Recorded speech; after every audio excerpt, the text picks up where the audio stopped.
அனைவருக்கும் வணக்கம். நான் உங்கள் சிநேகிதியின் குரல். வாங்க கதைக்குள்ள போவோம். சாருமதி வயது 22.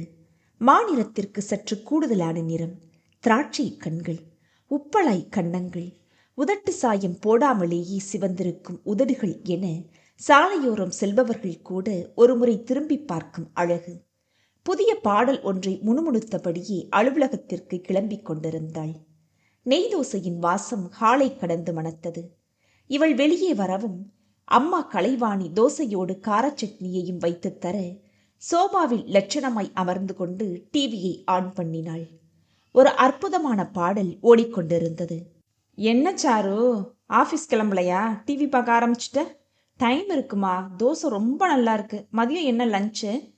புளி சாதமும் எண்ணெய் கத்திரிக்காய் பொரியலும் கூடவே வடகமும் பொரிச்சு வச்சிருக்கிறேன்.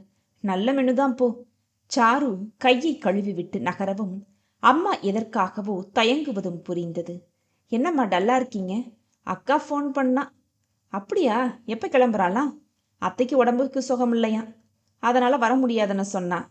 பிள்ளைகளை பார்க்கலாம்னு ரொம்ப ஆவலாக இருந்தேன் என்று அம்மா உச்சு கொட்டியபடி நடக்க சாரு கோபமாய் பேசினாள். இது எப்பவும் நடக்கிற விஷயந்தானே. அக்கா ஊருக்கு கிளம்புறான்னா போதும், உடனே அத்தைக்கு உடம்பு சரியில்லாமல் போயிடுமே. அக்கா வந்துட்டா அந்த பெரிய உடம்பை வச்சுக்கிட்டு அத்தையால் வேலை செய்ய முடியாதே. என்ன செய்யறது? வாக்கப்பட்டது பெரிய குடும்பம், அங்கே நல்ல பேர் வாங்கணும்ல. மாடா உழைச்சா மட்டும் அவளுக்கு என்ன செலவைக்க போகிறாங்களாமா? இவளோட கிறுக்குத்தனத்தை பயன்படுத்திக்கிட்டு நல்லா மிளகா அரைக்கிறாங்க. அது தெரிய மாட்டேங்குது இவளுக்கு. குடும்பம்னா எல்லாம் தாண்டி இருக்கும். சின்ன பொண்ணு, உனக்கு என்ன தெரியும்? எல்லாம் அவளோட விதி, வேற என்னத்த சொல்ல? விதி இல்லைம்மா, அது அப்பாவோட சதின்னு சொல்லு. ஒரு தங்கச்சி வந்து 2 சொட்டு கண்ணீர் விட்டதும் தாழ மாட்டாம அக்காவை ஒரு பொம்மையை போல நினச்சிக்கிட்டு தார வாத்துட்டாரு. இன்னும் கொஞ்ச நாள் பொறுத்திருந்தா அவளும் படிப்பு முடிச்சு தன்னோட சொந்த கல்ல நின்று இருப்பா. இப்போ பாரு, 5க்கும் 10க்கும் அவங்க கையை எதிர்பார்க்க மாதிரி இருக்குது. அவளோட இந்த நிலைமைக்கு அப்பா தான் காரணம். அதை முதல்ல புரிஞ்சுக்கிறியா? மகள் சொல்வதிலும் உண்மை இருப்பதாய்ப்பட்டது. ஆனால் நாளை கல்யாணம் செய்து கொண்டு மறுவீடு வாழப்போகும் பெண் அவள் மனதில் குடும்பம் என்றாலே சுமையின தோன்றிவிடக்கூடாது என்றெண்ணி தயங்கி பேசினாள்.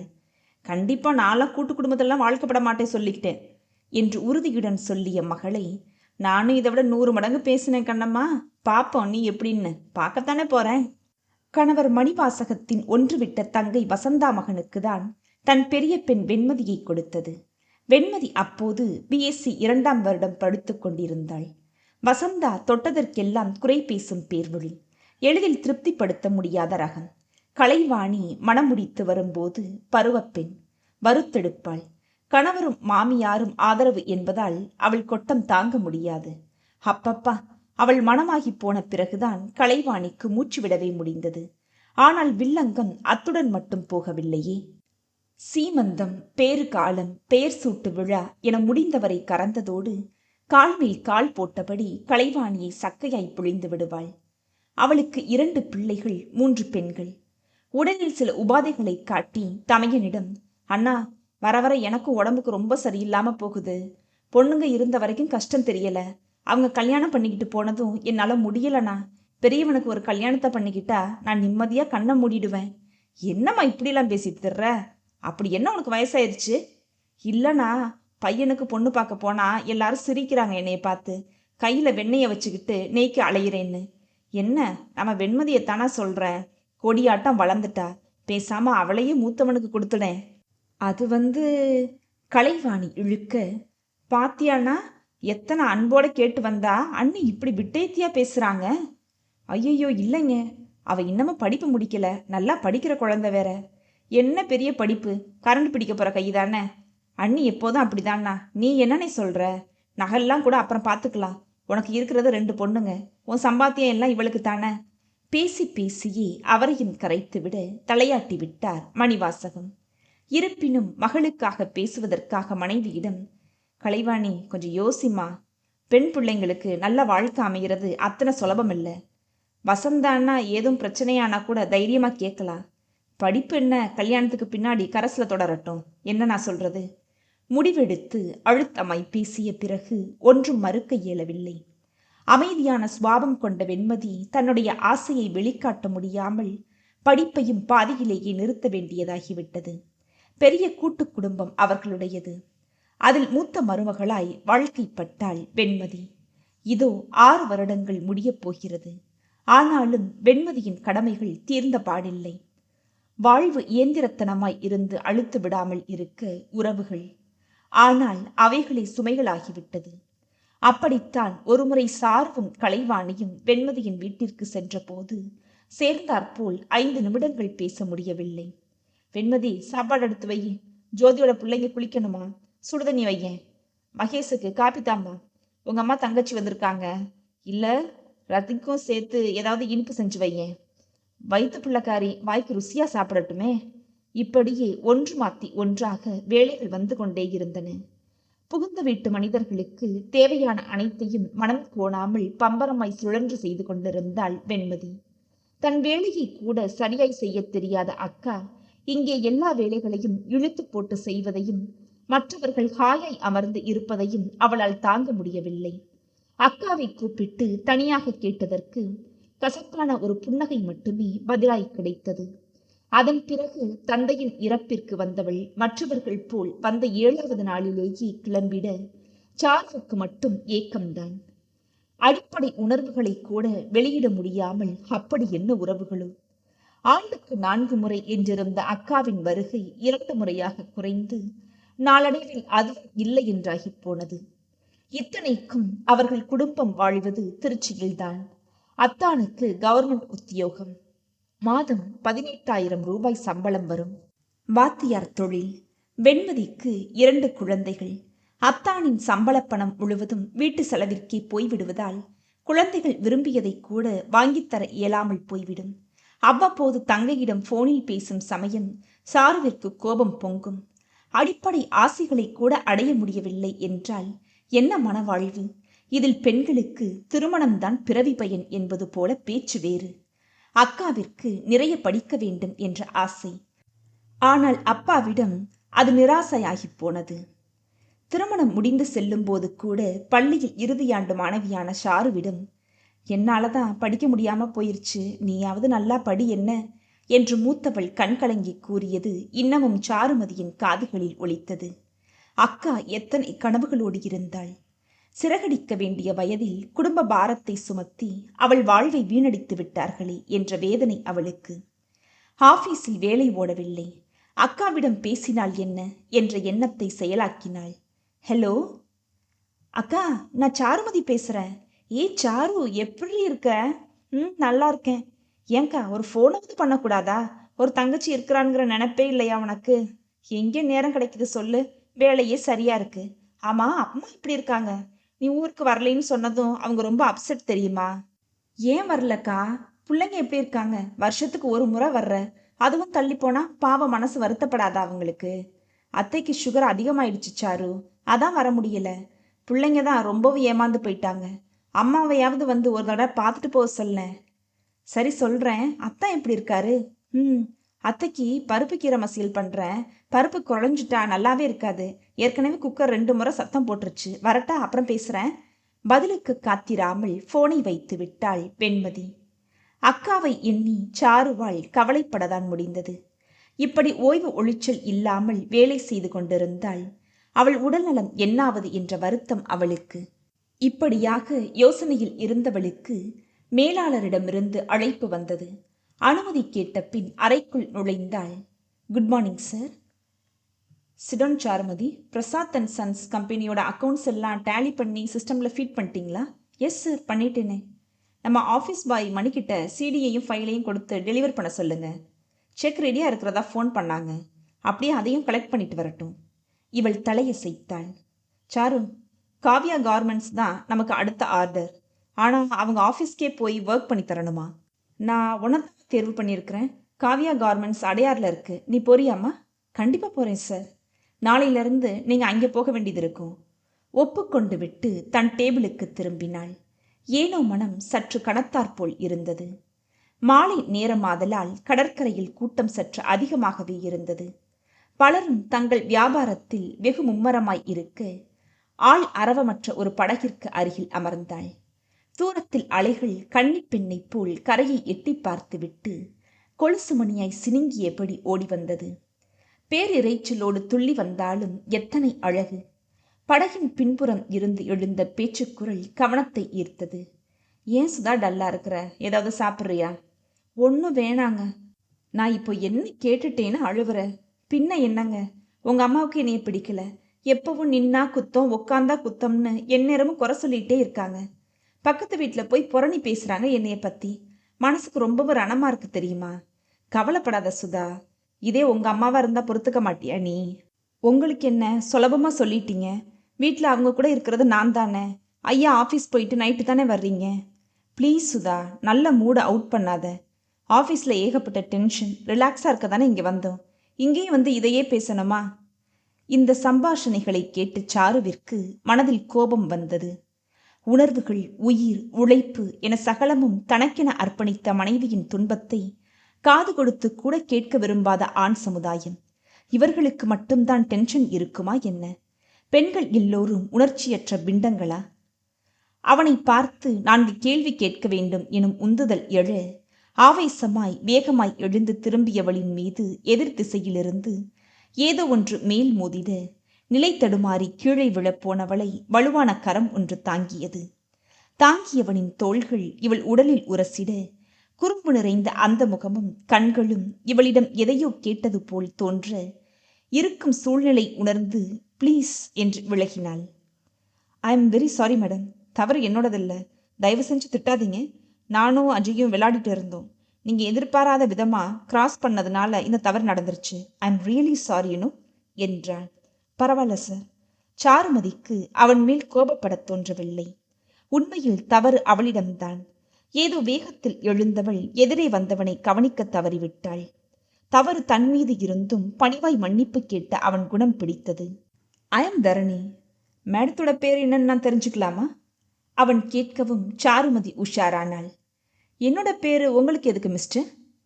என்ன கேள்வி மேடம் இது? பேர் எதுக்கு? கூப்பிட்றதுக்கு தானே. நாளைக்கு உங்களை எங்கேயாவது பார்க்குறப்ப ஏன்னு கூப்பிட்டா நல்லா இருக்காது இல்லையா? நீங்கள் ஏன் சார் என்னையை கூப்பிட போகிறீங்க? ஏன் மேடம் கோபப்படுறீங்க? அழகான பொண்ணுங்கள்லாம் கோபப்படக்கூடாது. உலகம் ரொம்பவும் சின்னது. திரும்பவும் நாம் மீட் பண்ணுவோம்ல. ஷட் யுவர் நான்சென்ஸ், வெடித்தாள் சாருமதி. அவளுக்கு கோபம் ஒன்றும் வரவில்லை என்றாலும் ஏற்கனவே கோபமான மனநிலையில் அந்த இளைஞனின் குறும்புத்தனமான பேச்சை ரசிக்க முடியவில்லை. மேற்கொண்டு கோபமாய், உங்க நட்பு எனக்கு தேவையில்லை என்றாள். இளைஞன் வேறு எதுவோ பேச வாயடிக்கும் முன்னே, சித்தப்பா இங்கே என்ன அரட்டை அடிச்சுட்டு இருக்கீங்க என்று கேட்டபடியே அரைக்கால் சட்டை அணிந்த சிறுவன் அவன் விழாவில் இடித்தான். சிறுவனின் முகத்திலும் பெரியவனின் சாயல் இருந்தது. இருடா, இப்போ என்ன அவசரம்? முக்கியமான ஒரு விஷயம் பேசிக்கிட்டு இருக்கிறேன். சிறுவனின் பார்வை இவளின் மேல் விழுந்தது. யார் சித்தப்பா அந்த ஆன்ட்டி? ரொம்ப அழகா இருக்காங்க. எல்லாம் நமக்கு வேண்டியவங்க தான் என்றான் அடிக்கண்களால் சாருவை பார்த்து. இவளுக்கு மறுபடியும் கோபம் பற்றி கொண்டுதான் வந்தது. இவளும் பதிலுக்கு சிறுவனிடம், என் செல்லம்ல, உன் சித்தப்பாவுக்கு மரக்கலன் இருக்குது, வீட்டுக்கு போனதும் எலுமிச்சம்பழம் தேய்ச்சி விடு சொல்லிவிட்டு திரும்பி நடந்தாள். ஏனோ அவளின் மனம் 4 அடி தூரம் சென்றதும் திரும்பி பார்க்க சொல்ல மெல்ல திரும்பினாள். அதே நேரம் தரணி அவளை பார்த்து கையசைக்க மெல்லிய குறுகுறுப்பு ஓடியது இதயத்தில். விடியல் தன் வெள்ளிப்பூக்களை தூவிவிட தோட்டத்திற்கு நீர் பாய்ச்சிக் கொண்டிருந்தாள் நளினி. அப்போதை குளித்து விட்டு வந்திருந்த கூந்தலில் ஈரம் சொட்டியது. பளிச்சென்ற முகத்தில் குங்குமம் மின்னிட பால் குக்கரில் விசிலுக்கு மதிப்பு கொடுத்து அங்கிருந்து நகர்ந்தவள் அடுத்த சில நிமிடங்களில் ஃபில்டர் காஃபியோடு ஹாலுக்கு வந்தாள். அதே நேரம் தேவி அம்மாளும் கற்பூர ஆரத்தியுடன் பூஜை அறையிலிருந்து வெளிப்பட, அத்த காஃபி என்றாள். இதை பூஜை முடிச்சுட்டு வர்றேம்மா என்றவர் குங்குமத்தை தானும் இட்டு நளினிக்கும் இட்டார். அசோக்கும் தரணியும் காஃபி சாப்பிட்டாங்களாடா? காஃபி சாப்பிட்டுட்டு குளிக்க போயாச்சுத்த. மாமா வாக்கிங் போயிருக்காரு, நித்யா படிச்சுட்டு இருக்கா. தேவி காஃபியை பருகியவள், என்னம்மா நளினி இது? இத்தனை ஈரம் சொட்ட சொட்ட தலையை நல்லா உலர்த்த வேணாமா என்று செல்லம்மாய் கோபத்தோடு டவலை எடுத்து தலையை துவட்டி விட்டாள் தேவி. அப்பா, என்ன கண்கொள்ளா காட்சி இது! ஆங்காங்கே மாமியாரும் மருமகளும் குடும்பப்படி சண்டை போட்டுக்கிட்டு இருக்காங்க. ஆனால் நம்ம வீட்டில் ஒத்துமை ரொம்பவே நெகிழுதே. நீ ஏன் கண்ணை வைக்கிற? காஃபி கோப்பையோடு வெளியே வந்த நித்யா ப்ளூ கலர் நைட்டியில் இருந்தாள். அன்னை சொல்றதுல தப்பே இல்லை நித்தி. நானும் எத்தனையோ பேரை பார்த்துட்டேன். நம்ம வீடு மாதிரி ஒத்துமையா மாமியார் மருமக யாருமே இல்லை. திருவாளர் திருமதி மாதிரி மாமியார் மருமகள் பொருத்தம் வச்சா அம்மாவுக்கும் அன்னிக்கும் தான் பரிசு போ. ஆஹா, கிண்டல் போதுமே. அது சரி அண்ணி, இன்னைக்கு என்ன டிஃபன்? தோசை, வடை, கார சட்னி. வாவ், கேட்கும் போதே எச்சி ஊறுதே. அண்ணி, எனக்கு இன்னைக்கு வளையல் பின்னலை போட்டு விடுறீங்களா? எங்கள் காலேஜில் சின்ன பார்ட்டி இருக்கு. நளினி தலையசைக்க, உன் காலேஜ் படிப்பை தவிர மற்ற எல்லாம் நடக்குது போல. தரணி நித்யாவை சீண்ட, பாருங்க நீ தரணிய, நான் ஒன்றும் உன்னைய மாதிரி பிகாம் படிச்சுட்டு ஒரே ஆஃபீஸ் சீட்டை தேய்க்க போறவ இல்லையாக்கும். நான் ஃபைன் ஆர்ட் ஸ்டூடெண்ட், எல்லாத்துலேயும் ரசனை இருக்கும், அதை முதல்ல புரிஞ்சுக்கோ. என்ன ரசனையோ, படிப்பில் கோட்டை விட்டுடாத முதல்ல. ஆஹா, உன் அட்வைஸ்க்கு ரொம்ப நன்றிப்பா. இவர்கள் வாயடித்து கொண்டிருக்கும் போதே நளினி டேபிள் மேல் உணவு வகைகளை எடுத்து வைத்தாள். என்ன நித்யா நீ, பாவம் அண்ணியே எல்லா வேலைகளையும் தனியாக செய்கிறா. நீ என்ன பண்ணிட்டு இருக்கிற? ஏதாவது ஹெல்ப் பண்ணலாம் இல்லையா? தேவி மகளை கடிந்து கொள்ள நாத்தனாரின் உதவிக்கு வந்தாள் நளினி. அத்தை, நித்தி இன்னும் சின்ன பொண்ணு தானே, என்னைய மாதிரி வரும்போது சுதாரிச்சுக்கிருவா. இப்போ லைஃப்பை என்ஜாய் பண்ணட்டுமே சொன்ன அண்ணியை கட்டி கொண்டாள் நித்யா. நீ இவளுக்கு ரொம்ப தான் செல்லம் கொடுக்குறப்போ. பேசியபடியே பரிமாறினார்கள். தேவி கணேசன் தம்பதிகளுக்கு 2 மகன்களும் ஒரு மகளும் உண்டு. ரிட்டையர்ட் ஸ்கூல் டீச்சராக கணேசன் தன் குடும்பத்தினருக்கு சொத்து சேர்த்து வைத்து இருக்கிறாரோ இல்லையோ, நல்ல பண்புகளோடு வளர்த்து இருக்கிறார். அசோக் மூத்த மகன். அவனுக்கு திருமணமாகி 5 வருடங்கள் ஆகிறது. மருமகள் நளினி மகளாய் மாறி வந்ததில் அவளுக்கு ஏக சந்தோஷம். அவர்கள் அன்பிற்கு ஆதாரமாய் அஜய். துருதுருவென்ற அவன் கண்களும் பேச்சும் யாரையும் கவர்ந்துவிடும். தற்சமயம் கணேசனின் பொழுதுபோக்கு அஜய்தான். அவன் செய்யும் குறும்புத்தனங்களில் மயங்குவதுதான் அவரின் பகுதி நேர வேலையே. 2வது மகன் தரணி கார்மெண்ட்ஸ் கம்பெனி ஒன்றில் மேனேஜராய் பணிபுரிபவன். குடும்பம் என்றால் உயிர் அவனுக்கு. தன் அன்பு முழுவதுமே குடும்பத்தினருக்கு தான். அண்ணியைப் போல தனக்கு ஒரு இணையை தேட வேண்டும் என்று இயல்புடனே கனவுகள் காண்பவன். நித்யா கடைக்குட்டி. இறுதியாண்டு பள்ளி படிப்பை முடித்துவிட்டு கல்லூரியில் 1ஆம் ஆண்டு படிப்பவள். சிட்டுக்குருவி என சுற்றித் திரியும் அவர்களின் செல்ல குழந்தை. ஒருவருக்கு ஒருவர் விட்டு கொடுத்து அன்பிலும் பண்பிலும் வாழும் குடும்பம் அவர்களுடையது. வீட்டுக்கு மருமகள் வந்துவிட்டால் குடும்பத்தை குலைத்து விடுவாள் என்ற கேள்விக்கு எல்லாம் பெரிதாய் ஆச்சரியக்குறியிட்டவள் நளினி. ஒருமுறை கூட முகம் சுணுங்கியதே இல்லை. சொல்லப்போனால் அவள் வந்த பிறகுதான் அந்த குடும்பத்திற்கே சந்தோஷம் ஒட்டுமொத்தமாய் பூத்தது எனலாம். தேவிக்கும் தன் குடும்பம் இதேபோல் என்றும் சிதறாமல் ஒற்றுமையுடன் வாழ வேண்டும் என்று நினைப்பு. இதுவே அவளின் மனதில் வேறாய் ஊன்றி போனதால் தேவி அதற்கு எந்த பாதிப்பும் வராதிருக்க மிகவும் முனைப்போடு இருந்தாள். கடவுளின் அனுகிரகமும் தன் குடும்பத்தினருக்கு என்றும் இருக்கும் என நம்பினாள். அது கூடிய விரைவில் களையப் போவதை பாவம் அவள் அறிந்திருக்கவில்லை.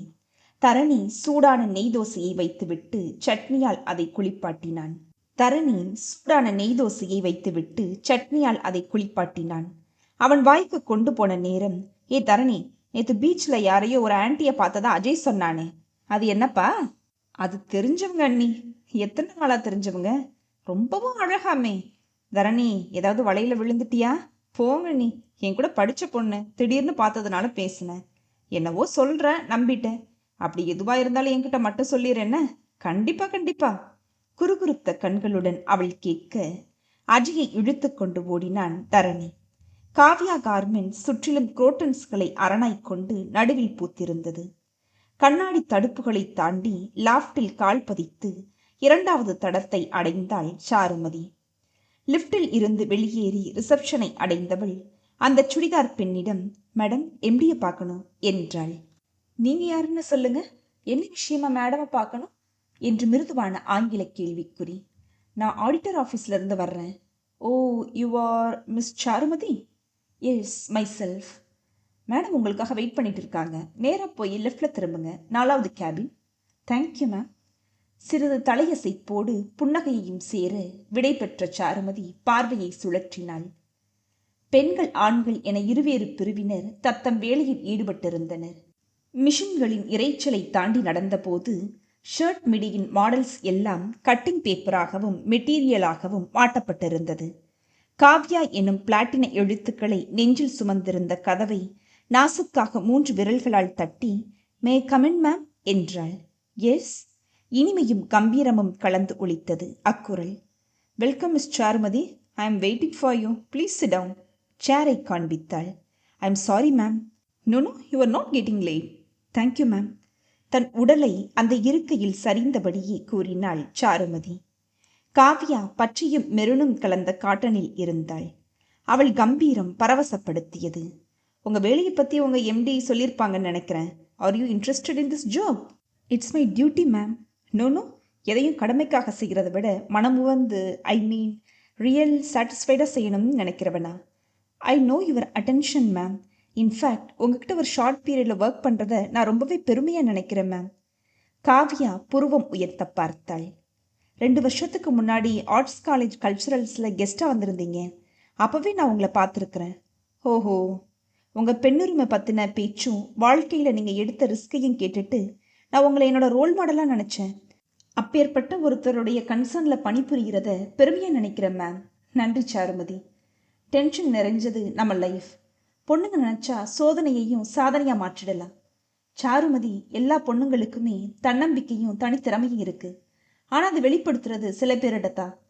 அந்த வகையில் பொண்ணுங்க இப்போ எவ்வளோ முன்னேறிட்டாங்க. வெல் மிஸ் சாருமதி, எங்கள் கம்பெனி மேனேஜர் மிஸ்டர் தரணி தான் சாஃப்ட்வேர் ப்ரோக்ராம் பண்ணுறாரு.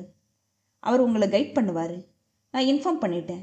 நீங்கள் போய் பார்க்கலாம். ஆல் தி பெஸ்ட் என்று கை குலுக்கினாள். மீண்டும் ஒரு நன்றியை உரைத்துவிட்டு விலகிய சாருமதி காவ்யாவின் கம்பீரமான தோற்றத்தினையும் பழகும் இனிமையையும் எண்ணி வியந்தபடியே நடந்தாள். திருமணமான புதிதில் பல பெண்களைப் போல தித்திக்கும் கனவுகளோடு இருந்த காவ்யா கல்யாண வாழ்வில் திருப்தி அடையாமல் கடைசியாய் மனவிலக்கும் பெற்று பெரும் ரணத்தோடுதான் வெளியே வந்தாள். அந்த கசப்பை போக்க தொழிலில் காலூன்றினாள். அதை உணர்வு பூர்வமாய் மேடையில் கூறிய போதே சாருமதி திகைத்தாள். காவ்யாவின் மீது தன்னையும் அறியாமல் ஒரு மதிப்பு உருவானது அந்நேரமே. அத்தனை துயரங்களிலும் மனம் தளராமல் விடாமுயற்சியுடன் நடந்து கொண்ட காவ்யாவை தன் மானசீக குருவாகவே பாவித்துக் கொண்டாள். அத்தனை அற்புதமான பெண்ணின் கீழ் தான் பணிபுரியும் பொறுப்பை மனமுவந்து ஏற்றுக்கொண்டாள். 3வது கேபினுள் தான் அடையப் போகும் அதிர்வை அப்போது அவள் உணரவே இல்லை. ஆனால் அறிந்தபோது இன்பமாய் இருந்த நினைவு திகைப்பை தந்தது. மனம் குதிரையைப் போன்றது. எண்ணங்களுக்கு கடிவாளம் போடாமல் போனால் கட்டவிழ்ந்து தரிகெட்டு ஓடிவிடும். அப்படித்தான் சாருமதியின் மனமும் எண்ணச் சிறகுகளை விரித்து கொண்டு பறவையாய் சிறகடித்து பறந்து கொண்டிருந்தது. அன்றைய தினம் காலையில் நடந்த சம்பவம் மனதில் நிழலாட மொட்டை மாடி நிலவொளியில் உடலை நனைத்தபடியே அசை போட்டாள். காவ்யாவின் அறையிலிருந்து வெளியே வந்தவள் 3வது கேபின் அறையை திறந்து அனுமதி கேட்டு உள்ளே நுழைந்தாள். அங்கு நின்ற வாலிபனை கண்டதும் விழிகள் ஆச்சரிய வீட்டிற்குள் குடிபுகுந்தன. அன்று கடற்கரையில் சந்தித்த அதே வாலிபன் எதிர்பாராத சந்திப்பினால் அவனிடமே திகைத்துதான் போயிருந்தான். ஆனாலும் உடனே சுதாரித்து, ஐ ஆம் தரணி, மேனேஜர் ஆஃப் காவ்யா கார்மெண்ட்ஸ் என்று புன்னகையுடன் கையை நீட்டவும் இத்தனை நேரம் அவள் முகத்தையே பார்த்து கொண்டிருந்ததை எண்ணி முகம் சிவந்தவளாய், ஐ எம் சாருமதி என்று கரம் குவித்தாள். மேடம், நீங்கள் வர்றதா இப்போதான் இன்ஃபார்ம் பண்ணாங்க. எனிவே வெல்கம் மிஸ், உட்காருங்க. அவன் நேரடியாக விஷயத்திற்கு வந்தான். அதன் பிறகும் அவளை முன்பே சந்தித்த துடுக்காய் பேசியதை சற்று நினைவு கூர்ந்ததாய் இல்லை. புதிதாய் பார்த்த நபரிடம் பேசுவதைப் போல் பேசினான். நான் இங்கே ஜாயின் பண்ணி 1 வருஷம்தான் ஆகுது. நான் ப்ரோக்ராம் மீட் பண்ணிட்டேன். Invoice, voucher, payments, designs, letters எல்லாமே கம்ப்யூட்டரைஸ்ட் பண்ணணும். உங்களுக்கு கம்ப்யூட்டரில் நல்ல திறமை இருந்ததுனால எனக்கு ஒரு தலைவலி விட்டுச்சு. இதுதான் உங்கள் சீன். ஃபர்ஸ்ட் இயர் தகவல் இருக்குது, அதை காப்பி பண்ணிவிடுங்க. ஏதாவது ஹெல்ப் வேணும்னா கேளுங்க. பேசிவிட்டு ஆல் தி பெஸ்ட் என்பதோடு பேச்சை முடித்து கொண்டான். அதன் பிறகு 2 முறை பார்த்து சிரித்ததோடு சரி. இவளும் மற்றவரை ஒதுக்கிவிட்டு வேலையை கவனித்தாள். மிஸ் சாருமதி, நீங்கள் மதிய உணவு கொண்டு வந்திருக்கிறீங்களா? இல்லைன்னா கேன்டீனில் இருந்து கொண்டு வர சொல்லட்டுமா? இல்லை சார், கொண்டு வந்திருக்கிறேன். அப்போ கொஞ்சம் சாப்பிட்ட பின்னாடி வேலையை பார்க்கலாமே என்றான். அதன் பிறகுதான் வியப்பு அவளை மேலும் ஆட்கொண்டது. அவன் தன்னுடைய கேரியருடன் அவள் முன் அமர்ந்து கொண்டான். என்ன சாப்பாடு சாருமதி? சாம்பார் மூக்க துளைக்குது. அவள் அனுமதி இல்லாமலேயே ஒரு கவளம் சோற்றை ஸ்பூனில் எடுத்துக்கொண்டான். கூடவே வெண்டை பொரியலையும் ருசித்து பார்த்தான். அற்புதமா இருக்கே. நீங்க தான் வீட்டில் சமையலா? இல்லை, எங்க அம்மா. ரொம்ப நல்லா இருக்கு என்றான். அப்படியே தன் கேரியரில் இருந்த காரக்குழம்பையும் கேரட் பொரியலையும் அவளுக்கு எடுத்து பாக்ஸின் மூடியில் வைத்தான். இல்லை, பரவாயில்ல, இருக்கட்டும். சாப்பாட்டை ஷேர் செய்கிறதெல்லாம் தப்பு இல்லையே. தவிரவும் எங்கள் அண்ணி பிரமாதமாக சமைப்பாங்க. அவள் ஏதும் பேசவில்லை. அமைதியாய் சாப்பிட்டாள். மிஸ் சாருமதி? அவன் அழைப்பிற்கு நிமிர்ந்தவளின் முகம் நோக்கி, சாப்பாடு நல்லா இருக்கா? அவள் எதையோ மென்று முழுங்குவது நன்றாகவே புரிந்தது. என்ற ஒற்றை சொல்லை மட்டும் பதிலாய் உரைத்தாள். உணவிற்குப் பிறகும் வேலை தொடர்ந்தது. இருவருக்கும் பேசக்கூட நேரமின்றி வேலை தொடர்ந்தது. கணிப்பொறியில் சாருமதியின் கைவிரல்கள் விளையாடும் போது கூடவே வளையல் ஒளியை ரசித்தபடியே இருந்தான் தரணி. 3 வருட கணக்குகளை கம்ப்யூட்டரில் ஸ்டோர் செய்வது அத்தனை சுலபமான காரியம் அல்ல. தொழிலில் தரணி காட்டும் சிரத்தையும் அக்கறையும், சந்தேகங்களை தீர்க்கும் விதமும் தன்னையும் அறியாமல் அவன் மீது மரியாதையை ஏற்படுத்தியது சாருமதிக்கு. நேரம் 5:30 காட்ட விரல்களுக்கு சொடக்கு போட்டு நிமிர்ந்தாள். ஓகே சாருமதி, மீதியை நாளைக்கு பார்த்துக்கலாம். விண்டோஸை விட்டு வெளியே வந்துடுங்க. ஷட் டவுன் பண்ண வேணாம். நாளை பார்க்கலாம் என்ன என்றான் புன்னகையுடன். அவள் தன் கைப்பையை எடுத்துக்கொண்டு கிளம்பினாள். கடற்கரையில் சந்தித்த போது இருந்த குறும்புத்தனம் முற்றிலும் தரணியிடம் காணாமல் போயிருந்தது. வியப்பை தந்தது. ஏமாற்றமே அவள் முகத்தில் பல சிந்தனை கோடுகளை ஏற்படுத்த அதை கலைக்கும் விதமாய் தரணி பேசினான். சாருமதி, நாளைக்கு நீங்கள் ஆஃபீஸ் வருவீங்களா? ஏன் அப்படி கேட்குறீங்க என்றால் புருவம் நோக்கி சரிந்த கூந்தலை விளக்கியபடியே. அன்னைக்கு பீச்சில் ஏதோ விளையாட்டாக பேசினேன், நீங்களும் கோபப்பட்டுட்டீங்க. இன்னைக்கு காலையில் என்னைய பார்த்ததும் உங்கள் முகத்தில் ஏற்பட்ட உணர்ச்சியை நான் பார்த்தேன். நான் ஏதாவது தப்பாக பேசியிருந்தா என்னைய மன்னிச்சிடுங்க ப்ளீஸ். சாரி சார், அன்னைக்கு என்னோட மனநிலை சரியில்லை, அதான் நான் டென்ஷன் ஆயிட்டேன். சார்லாம் வேணாம், தரணியே போதும். ஓகே தரணி. வெல், இப்போதான் நீங்கள் சகஜமாயிட்டீங்கல்ல, இதையும் அட்வான்டேஜாக எடுத்துக்கிட்டு நான் ஒன்று சொல்லட்டுமா? யூ ஆர் வெரி ஸ்மார்ட் தெரியுமா என்றான். மறுபடியும் வெடுக்கென்ற பார்வையை வீசவும், அச்சச்சோ திரும்பவும் கோபமா என்றான். சார் ப்ளீஸ் கால் மீ தரணி. ஏதோ தங்களோட திருவாயினால என்னோட பேர் வெளிவந்தா அடியன் திருப்தி அடைவேன். அவன் கூறிய பாவனையில் சாருமதி சிரித்து விட்டாள். அப்பா, இப்பதான் பேருக்கு பொருத்தமா முகம் வளர்ந்துருக்குது. சரி, நாளைக்கு சந்திப்போமா? புன்னகையுடன் கைப்பையை எடுத்துக்கொண்டு வெளியேறியவள் போகும் முன் அவனை பார்த்து ஒரு முறை சிரித்துவிட்டு போனாள். தரணிக்கு அன்று முழுவதுமே வெகு சந்தோஷமாய் இருந்தது. அன்று சாருவை முதலாய் சந்தித்த போதே அவன் நெஞ்சு கூட்டிற்குள் சிறைப்பட்டு விட்டாள். அழகான பறவை கூட்டிற்குள் நுழையும் புது பறவையென அவளை கற்பனை செய்தான். ஆனால் அவள் புயல் என்று அறியும் தருணம் வரும்போது தரணியால் மூச்சுவிடக்கூட சிரமம் ஆனது. காலணிகளை வாசலில் காவலுக்கு நிறுத்திவிட்டு உள்ளே நுழைந்தவளின் காதில் பல பல குரல்கள் முட்டி மோதின. சரிம்மா, அழாத, இதெல்லாம் நடக்கிறது சகஜம்தானே. அம்மா அப்பா சொல்ற மாதிரியே கேளு. கூடவே அம்மாவின் சமாதானப்படுத்தும் குரலும் சேர்ந்து அங்கு ஒரு புதிய சூழ்நிலை நிலவியது. பக்கத்து வீட்டு ராதிகா அழுத கண்களும் வீங்கிய முகமுமாய் இருந்தாள். ஆங்காங்கே காயங்களோடு பார்க்கவே பாவமாய் இருந்தது. 50 வயதிற்கு மேற்பட்ட தம்பதிகள் ராதிகாவின் பெற்றோராய் இருக்கும் என்று தோன்றியது. என்னம்மா நடந்துச்சு? பேக்கை ஓரமாய் வைத்துவிட்டு தாயிடம் கேட்டாள். எல்லாம் வழக்கமா நடக்கிறது தான் சாரு. ராதிகாவோட புருஷனும் அவனோட அம்மாவும் சேர்ந்துக்கிட்டு இந்த பொண்ணோட சண்டை போட்டு அடிச்சு தெருவில் தள்ளிட்டாங்க. சாருமா, பார்க்க ரொம்ப பாவமா இருந்துச்சு. அப்புறம் நான் தான் வீட்டுக்கு கூட்டிட்டு வந்து மாத்த துணி கொடுத்து அவங்க அம்மாவுக்கு ஃபோன் பண்ணேன். என்ன அநியாயம் இது? நீங்க அவங்களையும் 2 வார்த்தை கூட கேட்கல? இல்லம்மா, இன்னைக்கு போய் சண்டை போட்டுட்டு வந்துடலாம். ஆனா நாளைக்கு என் பொண்ணு அந்த வீட்டில் வாழணுமே, அதனாலதான். நீங்க இப்படி பயந்துகிட்டே இருக்கிறதுனாலதான் பிள்ளைய பெத்தவங்க எல்லாம் தலையில கொம்பு முளைச்சவங்க மாதிரி நடந்துக்கிறாங்க. சாரு, நீ சும்மா இரு. இது அவங்களோட குடும்ப விஷயம். வீட்டுக்குள்ள நடக்கிற வரைக்கும் தான் அது குடும்ப விஷயம். அதை முதல்ல புரிஞ்சுக்கோங்கம்மா. விஷயம் வீதிக்கு வந்துட்டா நீ வா ராதிகா, நான் கேட்குறேன் உன்னைய ஏன் அடிச்சாங்கன்னு. அம்மா, உன் கோபமும் ஆத்திரமும் நியாயமானதுதான். ஆனா கல்யாணமான ஒரு பொண்ணு நிரந்தரமா தாய் வீட்டிலே தங்கிட்டா அதனால ஏற்படுற விளைவுகள் சாதாரணமானவை இல்லம்மா. இதெல்லாம் புரிஞ்சுக்கோ, உனக்கு வயசு பத்தாது. ராதிகாவின் தந்தை பேச்சு இவளை இன்னமும் எரிச்சலூட்டியது. அப்படி என்னங்க பிரச்சனை வரும்? அம்மா, எனக்கு இவளையும் சேர்த்து 3 பொண்ணுங்க இருக்காங்க. இப்போ இவ வாழாம வந்துட்டா மற்ற பொண்ணுங்களோட நிலைமை யோசிச்சு பாரு. இன்னும் 2 வருஷத்துல நான் ரிட்டையர்ட் ஆயிடுவேன். அதுக்குள்ள எல்லாம் நடக்கணும். இப்போ இவளுக்கு டைவர்ஸ் வாங்குறேன்னு வையே, நாளைக்கு இன்னொரு வாழ்வு நல்லபடியா அமையணும்னு என்ன உத்தரவாதம்? அவளுடைய உறவா நான் எவ்வளவு நாள் தான் இருக்க முடியும் சொல்லு? நல்ல தகப்பனா நீங்க பேசல சார். உங்க சந்தோஷத்துக்காக பிள்ளைங்களை பெத்துக்கிறீங்க, விருப்பத்தை அவங்க மேல திணிக்கிறீங்க. படிப்புல இருந்து கல்யாணம் வர எல்லாமே நீங்க. கடமை முடிஞ்சா போதுங்கிறத விட நல்லவனை தேர்வு பண்ணிருக்கலாம்ல. எந்த பெத்தவங்களும் புள்ள கெட்டு போகணும்னு நினைக்க மாட்டாங்கம்மா. இப்படி பேசியே பொண்ணுங்களை அடிமையாக்கிடுறீங்க. இத்தனை அக்கறை உள்ளவர் அவ எங்கே பாரமாயிடுவாளோன்னு தானே கூட்டிட்டு போக மறுக்கிறீங்க? தட்டி கேட்டா பொண்ணை வீட்டுக்கு அனுப்பிடுவான். வச்சு சோறு போட முடியாத உங்களால கல்யாணமான பின்னாடி பொண்ணு வீட்டுக்கு வர்றதையே சகுனத்தடையா சஞ்சலமா தானே நினைக்கிறீங்க? வயசுல பெரியவர் நீங்களே யோசிங்க. முதன்முறையா அடிச்சப்பவே கண்டிச்சு வச்சிருந்தா இன்னைக்கு ரோடு வரையும் கொண்டு வந்திருப்பானா? இப்பவும் விட்டா வேற அசம்பாவிதம் நடந்துட்டா? நீ சொல்லு ராதிகா, வயசு பொண்ணு இத்தனை அசிங்கத்துக்கு பின்னாடி எப்படி நடப்ப? மனசு வந்து அவனோட வாழ முடியுமா? நீ படிச்ச பொண்ணு தானே, உன் புருஷன் இல்லாம உன்னால சுயமா வாழவே முடியாதா? சுயமரியாதையை விட்டுட்டு அடிவதை தாங்கிட்டு தான் வாழணுமா என்ன? ராதிகா கண்களை துடைத்தாள். நீ சொல்றது நிஜம்தான்.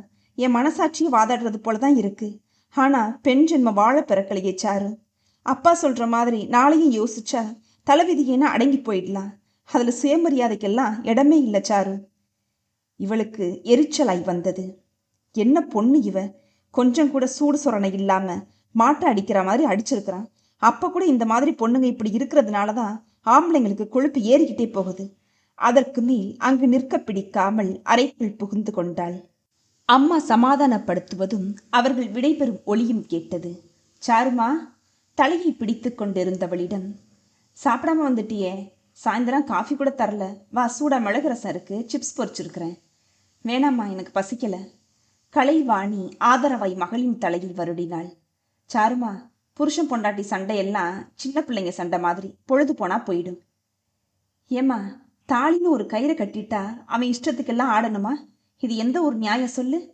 இல்லடா, நாட்டு நடப்பு ஒன்று இருக்குதுல்ல, இது காலங்காலமா நடக்குதே. நிர்வாணமா வாழ்ற ஊர்ல கோவணம் கட்டுறவன் கூட முட்டாள் தான், விடு. என் மனசே ஆறலையேம்மா. கல்யாணமான நாள்ல இருந்து அவனுடைய தேவைகளை மட்டுமே மனசுல வச்சுக்கிட்டு வாழணுமா? இது எந்த வகையில நியாயம்? சாரு, வாழ்க்கை எப்பவும் நேராவே இருக்காது. நெளிவு சுழிவு எதுலையும் உண்டுல்ல. அம்மா, 1000 தான் சமாதானம் சொன்னாலும் என் மனசு கேட்க மாட்டேங்குதுமா. சாருவின் மனம் என்னவோ கேட்கும்படியாக இல்லை. இந்த உலகத்தின் இலக்குகள் அவை விதித்துள்ள சட்டங்கள் மீது வெறுப்பும் சேர்ந்து கொள்ள நிச்சயம் இதை உடைத்தே தீர வேண்டும் என்ற வேகம் பிறந்தது.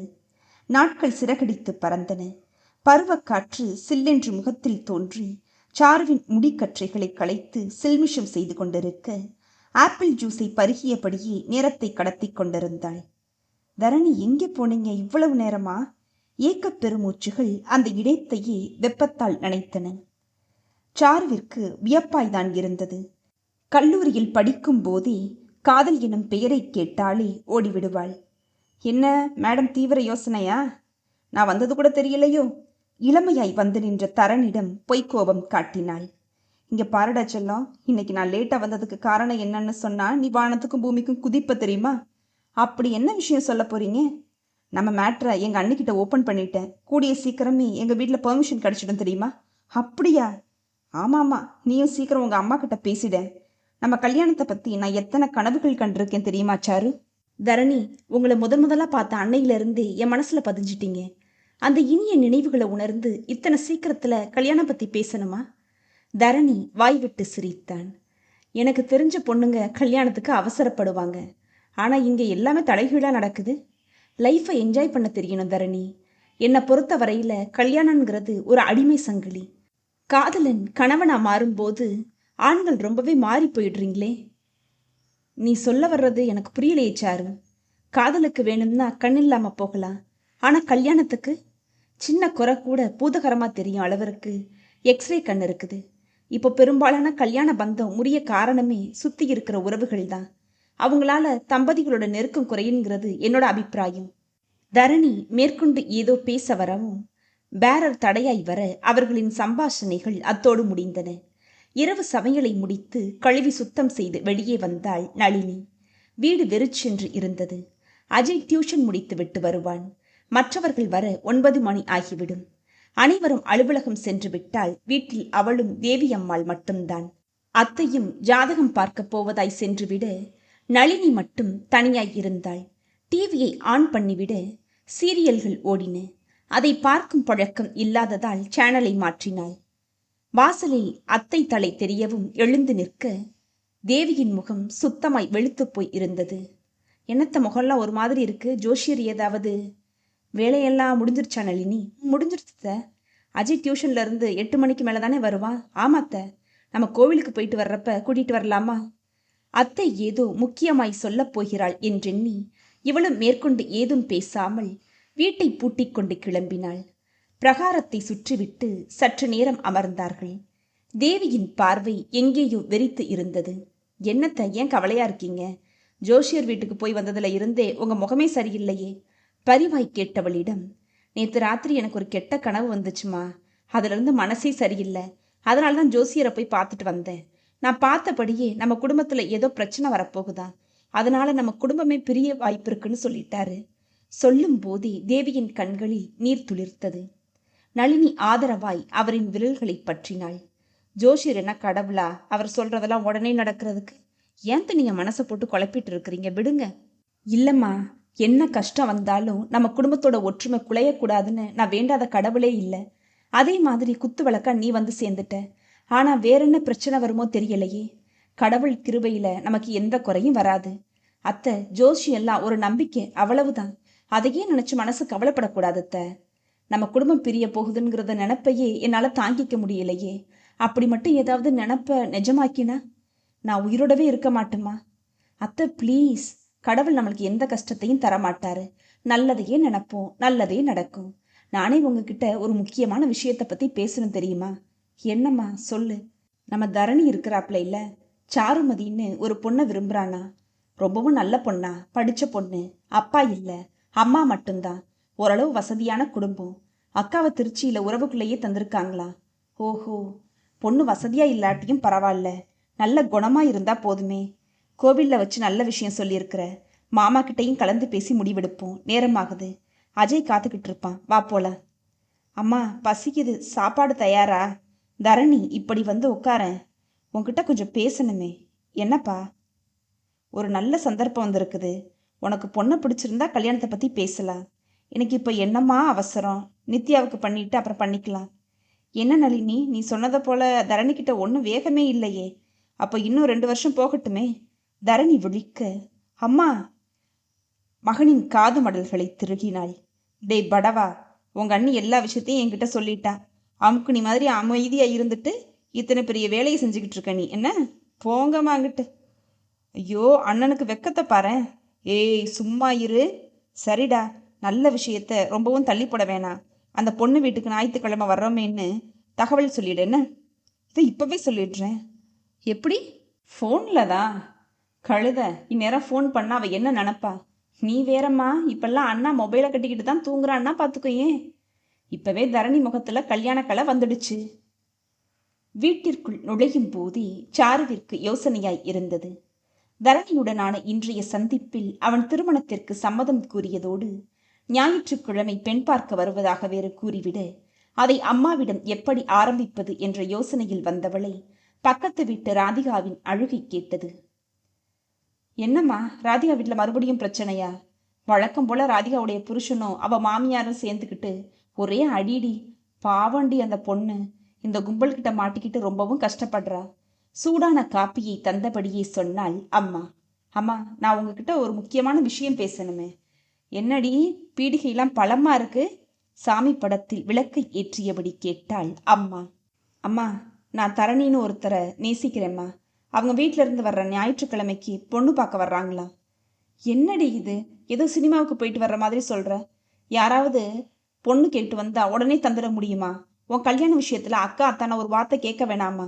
அம்மா, இப்போ உடனே ஒன்றும் கல்யாணம் நிச்சயமாயிட போறதில்ல. அவங்க வந்து பார்த்துட்டு போவாங்க. உனக்கு பிடிச்சிருந்தா மேற்கொண்டு பேசு. அவள் முகம் அழும்ப சென்று விட்டாள். கலைவாணிக்கு என்ன பேசுவதென்றே தெரியவில்லை. படித்த பெண், புத்திசாலி, அவளின் தேர்வு தவறாயிருக்காது. பார்ப்போம் என்று அவளும் அந்த ஞாயிற்றுக்கிழமைக்காக காத்திருந்தாள். அந்த நாளும் வந்தது. கலைவாணி பரபரப்பாய் ஏங்கிக் கொண்டிருந்தாள். சாரு அப்படி ஒன்றும் ஆர்வம் காண்பிக்கவில்லை. வழக்கம் போலவே இருந்தாள். வீட்டை ஒதுங்க வைத்து டிஃபன் தயார் செய்து நிமிர்வதற்குள் அம்மாதான் துவண்டு போனாள். சாரு லைப்ரரிக்கு சென்றுவிட்டு தாமதமாக தான் வந்தாள். என்ன சாரு இது, உன்னைய பொண்ணு பார்க்க வர்றாங்கன்னு சொன்ன. நான் வானத்துக்கும் பூமிக்கும் குதிக்கிறேன். நீ என்னடா ரொம்ப இயல்பா இருக்கியே. நான் எப்பவுமே என் நிலையில இருந்து மாறவே மாட்டேம்மா. இப்படி துக்கிரித்தனமா பேசாத. சரி, எத்தனை பேர் வருவாங்க? எனக்கெல்லாம் ஒன்றும் தெரியாது. உனக்கு என்ன தாண்டி தெரியும்? முறைக்காத. 8 பேருக்கு வர்ற மாதிரி டிஃபன் தயார் பண்ணி வச்சிருக்கிறேன். நீ போய் குளிச்சுட்டு பட்டுப்புடவை கட்டிக்கோ, பூ வாங்கி வச்சிருக்கிறேன், அதையும் வச்சுக்கோ. அப்புறம் பக்கத்து வீட்டு பெரியம்மாவையும் மாடி வீட்டு பாட்டியையும் வர சொல்லியிருக்கிறேன். போதும் தானே? ஏம்மா எதுக்கு இப்படி கூட்டத்தை கூட்டுற? அருவிகட்ட முண்டமே, பேசாத முதல்ல. சாரு, வெளி மனுஷங்க வர்றப்ப நமக்குன்னு 4 பேர் இருக்க வேணாமா? உடனே வெண்மதியையும் கூப்பிட முடியாது. மசமசன்னு நிற்காம நீ போய் தயாராகிற வழியை பாரு. அதற்கு மேல் ஏதும் பேசாமல் நகர்ந்தவள் ஆரஞ்சு நிற வேலைப்பாடுகள் கொண்டிருந்த சந்தன நிற பட்டுப்புடவையை கட்டிக்கொண்டு பின்னலிட்டு மல்லிகையை சூடிக்கொண்டாள். லேசான பவுடர் பூச்சு உறுத்தாத அளவிற்கு லிப்ஸ்டிக் என கண்ணாடியில் பார்க்க திருப்தியாய் தோன்றியது. தரணிக்கு தொடர்பு கொண்டாள். ஏன் செல்லம், என்னடா? என்ன தரணி, 5 மணிக்கு வர்றேன்னு சொன்ன, இன்னும் வரவே இல்லை? ஆகா, என் காதல் தேவதையே, அதுக்குள்ள இத்தனை அவசரமா? நேற்றுக்கு கல்யாணத்துக்கே இஷ்டமில்லாத மாதிரி பேசுன. அம்மா என்னைய படுத்துறாங்க. என்னாலேயும் இந்த காஸ்டியூம்ல ரொம்ப நேரம்லாம் வெயிட் பண்ண முடியாது. நீ இன்னும் 15 நிமிஷத்துல வரலைத்தான புடவையை கழட்டிடுவேன் சொல்லிட்டேன். ஐயோ, எல்லார் முன்னாடியும் வேணாம்மா, கல்யாணம் ஆகட்டும், நான் மட்டும் தனியா பார்த்துக்கிறேன். இடியட் என்றாள். பாவி, திட்டாதடி என்ன, ஃபோனை வையி. வண்டி உங்க வீட்டு தெருமுனை தாண்டியாச்சு. தரணி லைனை கட் பண்ணிவிட சாருமதி பெருமூச்சு ஒன்றை வெளிப்படுத்தினாள். வந்தவர்களை வரவேற்று ஹாலில் அமர வைத்தனர். வணக்கம், எல்லாரும் வாங்க வாங்க வாங்க, உட்காருங்க. முன்னேற்பாடாய் விரிக்கப்பட்டு இருந்த கம்பளத்தில் தட்டுகளை வைத்தனர். சிறுவன் அஜய் துருதுருவென்று இருந்தான். தரணியின் தந்தை பேச ஆரம்பித்தார். வணக்கம்மா, நான் சதாசிவம், தரணியோட அப்பா. இது என் பிள்ளை ரகு, அவனோட மனைவி நளினி, பேரன் அஜய், என் மகன் நித்யா, எங்க வீட்டு சிஎம், என் மனைவி தேவி என்று அறிமுகப்படுத்தப்பட்ட அம்மாவை கண்டதும் கலைவாணி சிறு நெற்றிச் சுருங்களுக்கு பின், நீங்க தேவியா? சிவதானு மாமாவுடைய பொண்ணு தானே? ஆமா, நீங்க? என்ன தேவி, என்னை நினைவுல இல்ல? நான் தான் கலைவாணி. நாம 2 பேரும் ரெட்டியார்பட்டி பள்ளியில ஒன்னா படிச்சுமே. இப்போ நினைவு கூறலி தேவியின் முகமும் மலர்ந்தது.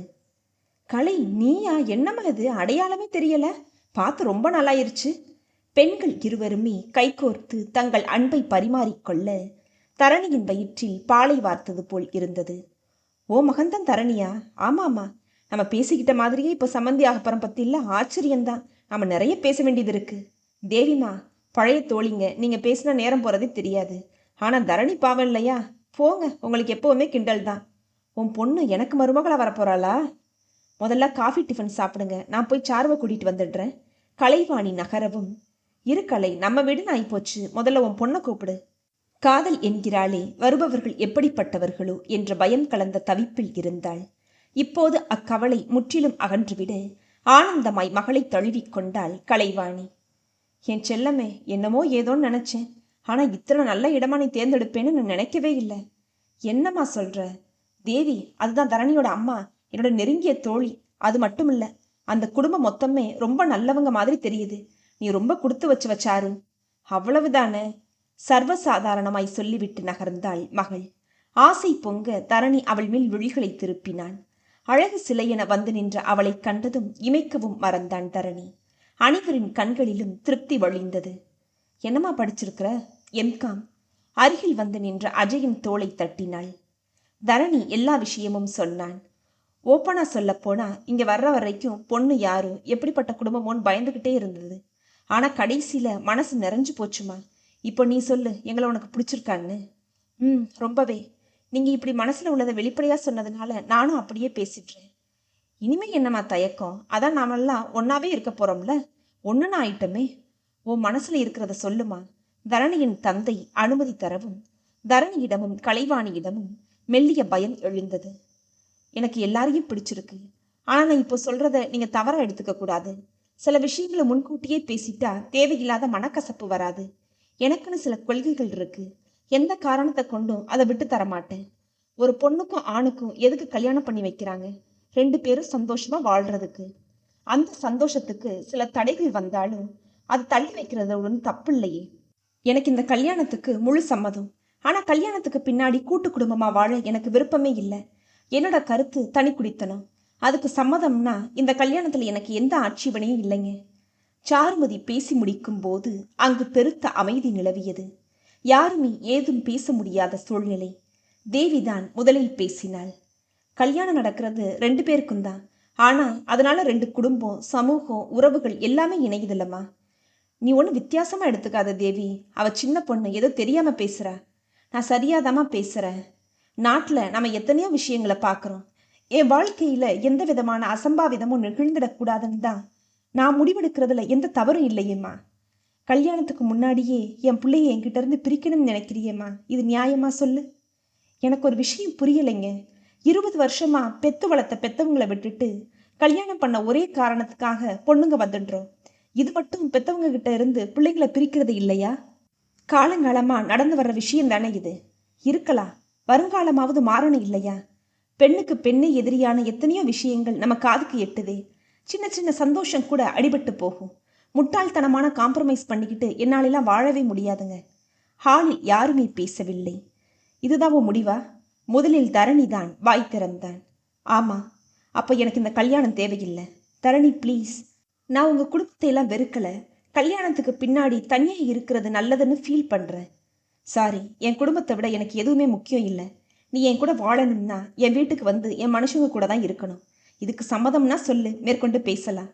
தம்பி, இல்லை ஆண்டி, நான் இவளை விரும்பினது உண்மை. ஆனால் அது பேசுறது நடைமுறைக்கு சாத்தியப்படுமா? என் முடிவை நான் தெளிவாக சொல்லிட்டேன். இனி முடிவெடுக்க வேண்டியது அவதான்.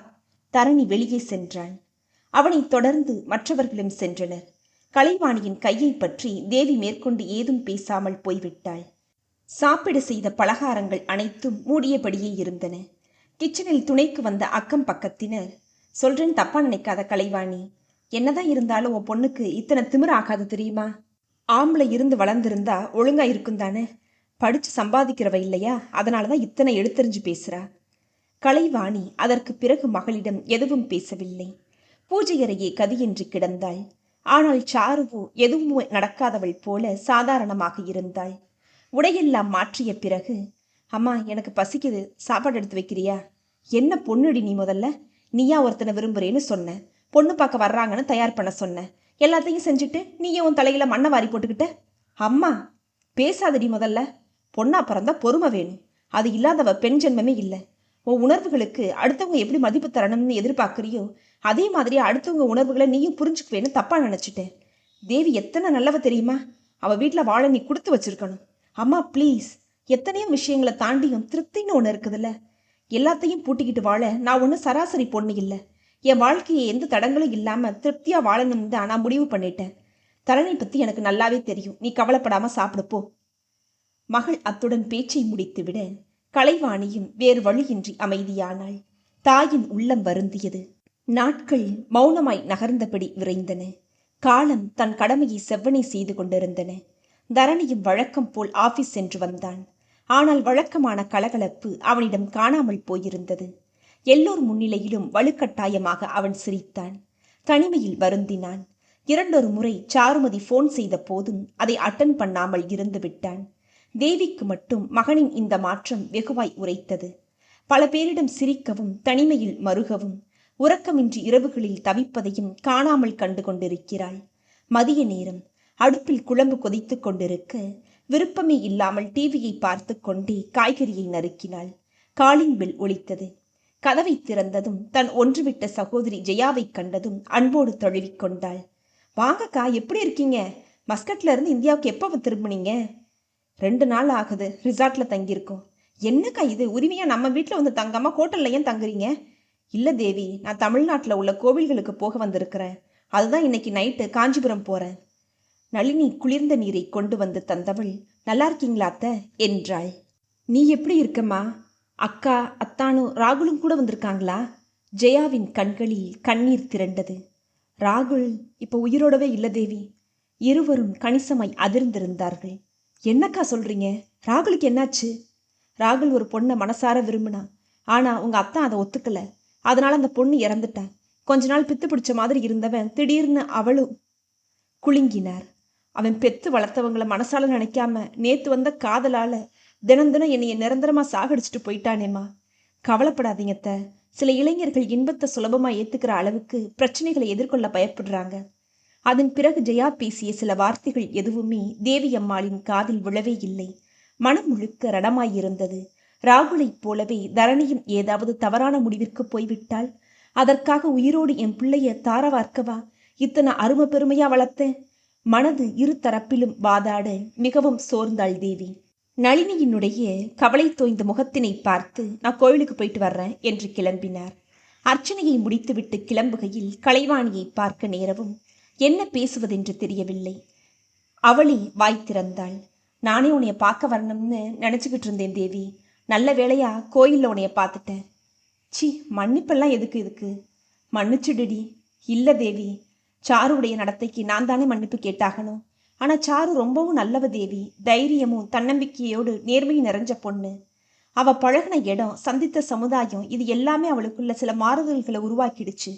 தனக்குத்தானே எதையோ தவறாக கற்பனை செஞ்சுக்கிட்டு அவளுடைய இந்த செயலுக்கு பின்னாடி புரிஞ்சு கொள்ள முடியாத தன்மை தான் இருக்கே தவிர வேற எந்த கெட்ட எண்ணமும் இல்லை.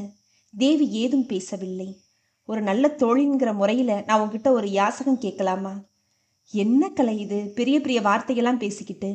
இல்லை தேவி, நம்ம பிள்ளைங்களோட வாழ்க்கை நல்லபடியாக அமையணுமே. சாருடைய காதல் உண்மை. தரணியை தவிர வேறு யாரோடையும் கல்யாண பந்தத்தில் ஈடுபட போறதில்லைன்னு உறுதியாக இருக்கா.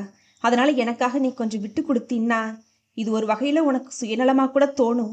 ஆனால் நீயே கைவிட்டுட்டா சாருவை என்னால் கடைசி வரை மாற்ற முடியாமலே போயிடும். எனக்கு ஒன்றும் புரியலையே கலைவாணி. அவள் உன் குடும்பத்துக்குன்னு வந்துட்டா அவள் மாறுவான்னு எனக்கு நம்பிக்கை இருக்கு. கரைப்பார் கரைஞ்சா கல்லும் கரையுங்கிறது போல கலைவாணியின் பேச்சு சிந்திக்க ஆரம்பித்தாள் தேவி. சில நாட்களாகவே தரணி இயல்பாய் இல்லை என்பதை அந்த தாயுள்ளம் சற்றே உணர்ந்துதான் இருந்தது. வெளியே சிரித்தாலும் உள்ளே வேதனையை சுமந்தபடி வளைய வருவதை பார்த்திருக்கிறாளே. என் பிள்ளையின் நலனிற்காக எத்தனையோ விட்டு கொடுத்தேன். இப்போது அவனையே. நெஞ்சம் வலித்தாலும் தரணியின் எதிர்காலம் பெரிதாய்ப்பட்டது. அம்மனின் முன்பு போய் நின்றாள். அம்மா, உன் சன்னதியில் நின்று முடிவு செஞ்சுட்டேன். இது நல்லபடியாக நடக்கணும்னு நீதாம்மா அருள் புரியணும். மனதார அம்மனை வேண்டிக் கொண்டு கலைவாணியிடம் திரும்பினாள். கலை, இது உடனே எடுத்த முடிவில்லை. நான் உன்னைய நம்புகிறேன். ஏன்னா நாம் நல்லதே நடக்கும் நம்புவோம். அப்படின்னா உன் பொண்ணுக்கும் தரணிக்கும் கூடிய சீக்கிரமே கல்யாணம் நடக்கும். கவலைப்படாமல் இரு. நான் வீட்டுக்கு போய் கலந்து பேசிட்டு வர்றேன். வீட்டிற்கு வந்து எல்லோரிடமும் தன் முடிவை சொன்ன போது தரணி மிகவும் கோபப்பட்டான். எனக்கு ஏம்மா இத்தனை பெரிய தண்டனை? நம்ம குடும்பத்தை விடவும் வேறு எதுவுமே முக்கியம் இல்லைம்மா. நான் தான் எதையுமே வேணான்னு சொன்னேனேம்மா. தரணி, உன் உணர்வுகளை புரிஞ்சு கொள்ள முடியாத அளவுக்கு நான் ஒன்றும் மனசாட்சி இல்லாதவில்லப்பா. நல்லா யோசிச்சு தான் இந்த முடிவுக்கு வந்திருக்கிறேன். எனக்கு எல்லாத்தையும் விட உன் நிம்மதி முக்கியம். அம்மா. தரணியின் குரல் தழுதழுத்தது. தேவி, நீ நல்லா யோசிச்சு தான் இந்த முடிவை எடுத்திருக்கிறியா? ஆமாங்க, என்னோட இந்த முடிவுக்கு நீங்கள் எல்லாரும் ஒத்துக்குவீங்கன்னு நம்புகிறேன். அப்போ என்னைய தனியாக அனுப்புறதுன்னு முடிவே பண்ணிட்டேன் இல்லைம்மா? டே, ஏன்டா இப்படிலாம் பேசுகிற? நீ என்னை விட்டுட்டு பிரியறதா நான் ஒன்றும் நினைக்கலையே. தினமும் பார்க்காம இருந்தா இந்த அம்மாவை நீ மறந்துடுவியா என்ன? அப்படி அந்த பொண்ணையே கல்யாணம் பண்ணி வைக்கணுங்கிற அவசியம் என்ன வந்துச்சு? தரணியோட முழுமையான சந்தோஷம் முக்கியம் இல்லை.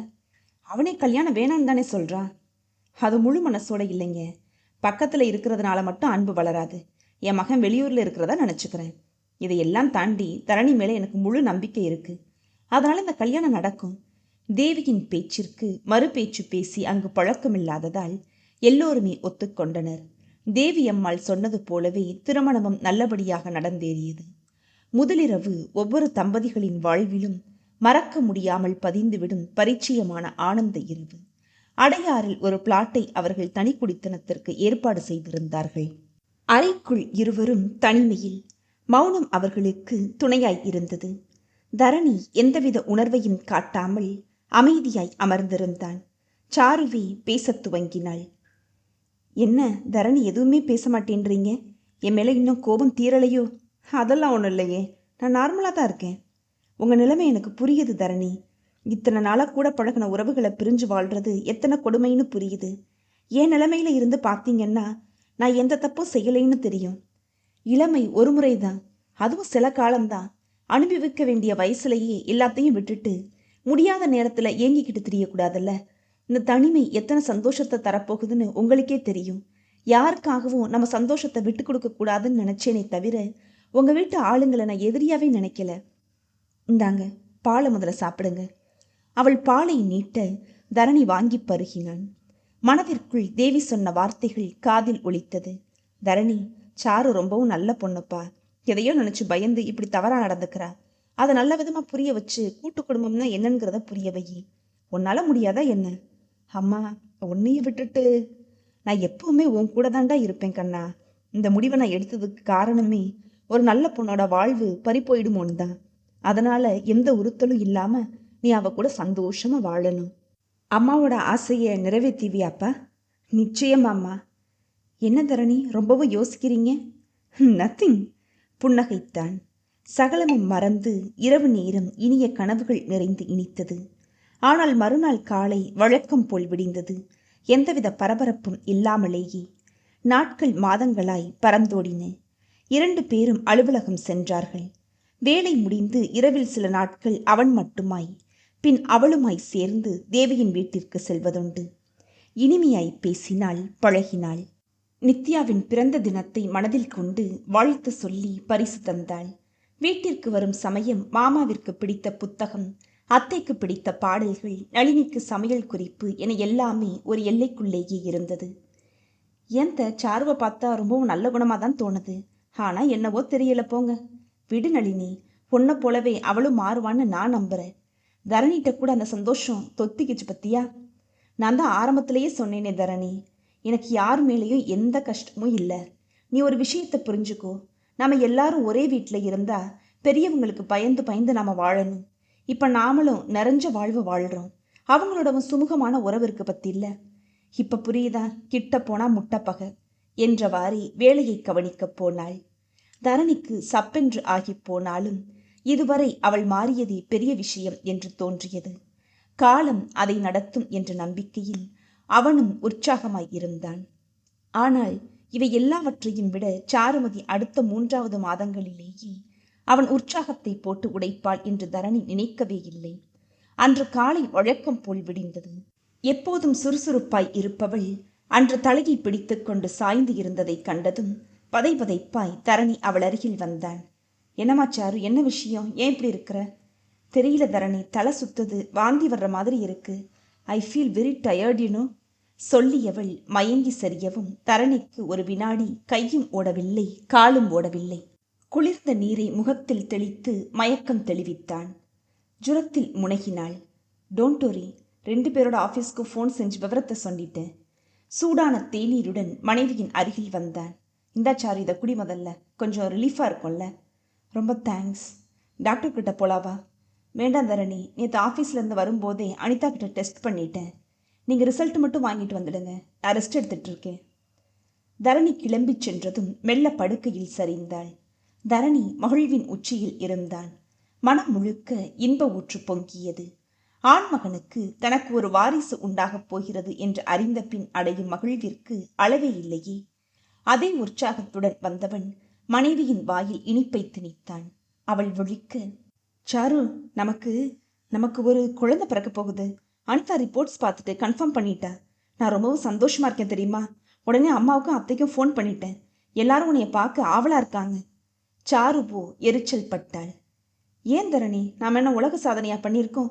ஏன் கும்பல் சேர்க்குறீங்க? கல்யாணமாகி இத்தனை சீக்கிரத்தில்? சிச்சி, நான் ஏற்கனவே எச்சரிக்கையாக இல்லாமல் போயிட்டேன். தரணி மனைவியின் பேச்சில் அதிர்ச்சியடைந்தாலும் வாசலில் குடும்பத்தினரின் அரவம் கேட்க, சாரு ப்ளீஸ், எல்லாரும் வந்துட்டு இருக்காங்க, தயவு செஞ்சு கொஞ்சம் அமைதியாகிற, எதையாவது பேசி எல்லாரையும் கஷ்டப்படுத்திடாத, வேகமாய் கூறிவிட்டு ஓடினான். வாங்க வாங்க, எல்லாரும் வாங்க. தேவியம்மாள் அருகில் வந்து மருமகளை உச்சி முகர்ந்து வாஞ்சையாய் தலையை வருடி இனிப்பை ஊட்டினாள். தரணியை கைப்பற்றி குலுக்கியவள், கங்க்ராட்ஸ்டா தம்பி, பெரிய மனுஷனாயிட்டாடா தம்பி என்று பாராட்டினாள். என்னம்மா, உடம்புக்கு ரொம்பவும் டயர்டாக இருக்குதா? தரணி, கொஞ்ச நாளைக்கு வீட்டு வேலைக்கெல்லாம் ஒரு ஆளை போடுடா. இந்த மாதிரி நேரத்தில் அவளை படுத்தாத. சாருமா, ஆஃபீஸ்க்கு கூட கொஞ்ச நாளைக்கு. நான் என்னை இப்போவேவா பிள்ளையை பெற்றுட்டேன்னா என்ன? அதெல்லாம் அப்புறம் பார்த்துக்கலாம். இடைவெட்டினார் போல அவள் பேசவும் சற்றென முகம் சுருங்கியது அவளுக்கு. ஏய், ஏண்டி இப்படி எடுத்தறிஞ்சு பேசுற? கலைவாணி அதட்டினாள். விடு கலை, அவளுக்கு எப்படியோ இருக்கோ என்னவோ. மசக்கையோட வேதனை நாம் அறியாததா என்ன? அவளை கொஞ்ச நேரம் ரெஸ்ட் எடுக்க விடுவோம். வா, நம்ம போகலாம். பெண்கள் இருவரும் பேசியபடியே வீட்டு வேலைகளை கவனித்துவிட்டு அரை மனதோடு கிளம்பினார்கள். வந்தவர்களை எல்லாம் அனுப்பிவிட்டு மனைவியிடம் வந்தான். அவள் எதையோ தீவிரமாய் யோசிப்பது தெரிய கதவை தாளிட்டாள். தரணி, சொல்லு, நான் உன்கிட்ட கொஞ்சம் பேசணும் என்றாள். சொல்லு. நமக்கு இப்போ குழந்தை அவசியமா? எதை பேசுறதா இருந்தாலும் நேரடியாகவே பேசு. கோபப்படாமல் யோசிங்க தரணி. நமக்கு கல்யாணம் ஆகி 10 வருஷமாக ஆயிடுச்சு. லைஃப்பில் அனுபவிக்க வேண்டியது எத்தனையோ இருக்குது. இத்தனை சீக்கிரமாக பிள்ளைய பெற்றுக்கிட்டு கஷ்டப்படணுமா? அதனால் இப்போ குழந்தையெல்லாம் வேணாமே, அபார்ட் பண்ணிடலாமா? விளையாடாத சாரு. நோ தரணி, வெரி சீரியஸ். டாக்டர் அனிதா நம்ம ஃப்ரெண்டு தானே, அனிதா மூலமாக ஏற்பாடு பண்ணிடலாம். நீங்கள் என்ன சொல்கிறீங்க? இது நீ முடிவாக சொல்கிறியா, அனுமதி கேட்குறியா? ஒரு பொண்ணா குழந்தை மேலே ஆசை இல்லை உனக்கு? ஆசை இல்லைன்னு யார் சொன்னது? நமக்கு என்ன வயசாயிடுச்சா? கொஞ்ச நாள் வாழ்க்கையை சந்தோஷமாக வாழ்ந்துட்டு அப்புறம் குழந்தை பெற்றுக்கலாமே. இப்போ என்ன அவசரம்னு தான் கேட்குறேன். ஆற அமர உனக்கு தேவைப்படுறப்ப அது கிடைக்கலைன்னா என்ன பண்ணுவ? குழந்தை பாக்கியம் இல்லாமல் எத்தனையோ பேர் தவம் கிடக்குறாங்க தெரியுமா? எப்பவுமே உன் பிடிவாதம் ஜெயிக்கும்னு நினைக்காத சாரு. இந்த குழந்தையால நம்ம வீட்டு மனுஷங்க எல்லாத்துக்கும் எத்தனை சந்தோஷத்தை யோசிச்சு பாரு. நம்ம கல்யாணத்தில் ஒரு புயலை கிளப்பின, அதுக்கும் ஒத்துக்கிட்டாங்க. ஆனால் இப்போவும் இப்படி முரணா நடந்துக்கிட்டா எப்படி? ஏன் தரணி, இப்போ நம்ம சந்தோஷமாவே இல்லையா? எதை சந்தோஷம்னு சொல்கிற? ஒத்த காட்டு குரங்கு மாதிரி நீயும் நானும் இயந்திரத்தனமாக வாழ்கிறதான் வாழ்க்கையா? சொந்த பந்தத்தோட ஒரு நாளாவது மன நிறைவா நீ வாழ்ந்திருக்கியா? சொல்லு பார்ப்போம். தனக்காக மட்டுமே வாழ்கிறது வாழ்க்கை இல்லைம்மா. விட்டு கொடுத்து வாழ்கிறதுல இருக்கிறது தான் ஒரு சுகமே. அட்வைஸ் வேணாம் தரணி, என் முடிவு இதுதான், நீங்கள் யோசிங்க. தீர்மானமாய் கூறிவிட்டு அவள் படுத்துவிட சாருவிற்கு ரொம்பவும் இடம் தந்து விட்டோம் என்று யோசித்தான் தரணி. ஆபீஸ் வேளையில் மனம் ஒட்டாமல் அமர்ந்திருந்தான் தரணி. காலையில் அலுவலகம் கிளம்பும் போதே ஹாஸ்பிட்டல் போக அழைத்த சாருவிடம் பேசாமலேயே கிளம்பி வந்து விட்டான். அவனின் செல்லிற்கு அழைப்பு வர உயிர்ப்பித்தான். தரணி, நான் அனிதா பேசுகிறேன். சொல்லுங்க அனிதா. உங்ககிட்ட நான் தனியாக பேசணும். டிஸ்பென்சரிக்கு வர்றீங்களா? சாரு வந்துட்டு போனாலா? எதிர்முனையில் மௌனம் விழ, அரை மணி நேரத்தில் வர்றேன். பெர்மிஷன் எழுதி தந்துவிட்டு புறப்பட்டான். அனிதா அவனுக்காகவே காத்திருந்தாள். தரணி வாய் பேசாமல் நின்றான். தரணி ப்ளீஸ், என்ன பிரச்சனை உங்களுக்குள்ள? சாரு பிடிவாதக்காரி தான், ஆனால் இத்தனை உக்கரமா உருவான குழந்தைய கலச்சியே ஆகணும்னு அவ பேசுறதுக்கு. தரணி சாருவுக்கும் தனக்கும் இடையே நடந்த வாக்குவாதத்தினை விவரித்தான். சாரு அடுத்தவங்க அனுபவத்தை முன் உதாரணமாக ஏற்றுக்கிட்டு வாழ்றா. நீயே சொல்ல அனிதா, கல்யாணத்தப்போ தனி கொடுத்தன போகணும்னு பிரச்சனை பண்ணா. எல்லாத்தையும் உதறிட்டு இவ காதலுக்கு மதிப்பு தந்தாங்க எங்கள் வீட்டில். ஆனால் இப்போ குழந்தை உண்டா இருக்கிறதா எத்தனை சந்தோஷமாக இருக்கிறாங்க தெரியுமா? ஆனால் இப்போ இவை கிளப்பி இருக்கிற பிரச்சனையை பார்த்தா என்ன பண்ணுறதுனே தெரியலை. கண்ணை கட்டி காட்டில் விட்ட மாதிரி இருக்கு. நீ அவகிட்ட முடியாதுன்னு கண்டிப்பாக சொல்லிட வேண்டியது தானே தரணி? அவள் அனுமதி கேட்கல, ஆர்டர் போடுறா. ஏற்கனவே உடஞ்சி போன அம்மா இதை எப்படி ஏற்றுப்பாங்க? கண்ட்ரோல் யுவர் செல்ஃப் தரணி. கருவோட உடம்பும் இப்போ அபார்ட்டை ஏற்றுக்கிற கண்டிஷனில் இல்லை. இவளை வேறு விதமாக தான் ஹேண்டில் பண்ணணும். நான் ஒரு ஐடியா சொல்லட்டுமா? அனிதா சொல்ல உன்னிப்பாய் கேட்ட தரணி, இது நடக்குமா என்றான். பரீட்சை எழுதாமலேயே ரிசல்ட்டை எதிர்பார்க்கலாமா? முயற்சி செஞ்சு பார்ப்போம். முடிவை கடவுள்கிட்ட விட்டுடலாம். நான் இன்னைக்கே வந்து அவகிட்ட பேசுகிறேன். ஆனால் இந்த விஷயம் உங்களுக்கு தெரிஞ்ச மாதிரி காமிக்க வேணாம். தரணி புது நம்பிக்கை முளைத்ததைப் போல் மன நிறைவுடன் கிளம்பினான். வா அனிதா, என்ன சாப்பிட்ற? ஒன்று வேணாம். சோபாவில் அமர்ந்தவள் 5 நிமிடங்கள் கழித்து பேச்சை துவங்கினாள். சாரு, நான் தரணிக்கிட்ட பேசிட்டேன். அவருக்கு குழந்தை மேலே விருப்பம் இருந்தாலும் உன்னைய ஹர்ட் பண்ண விரும்பலை.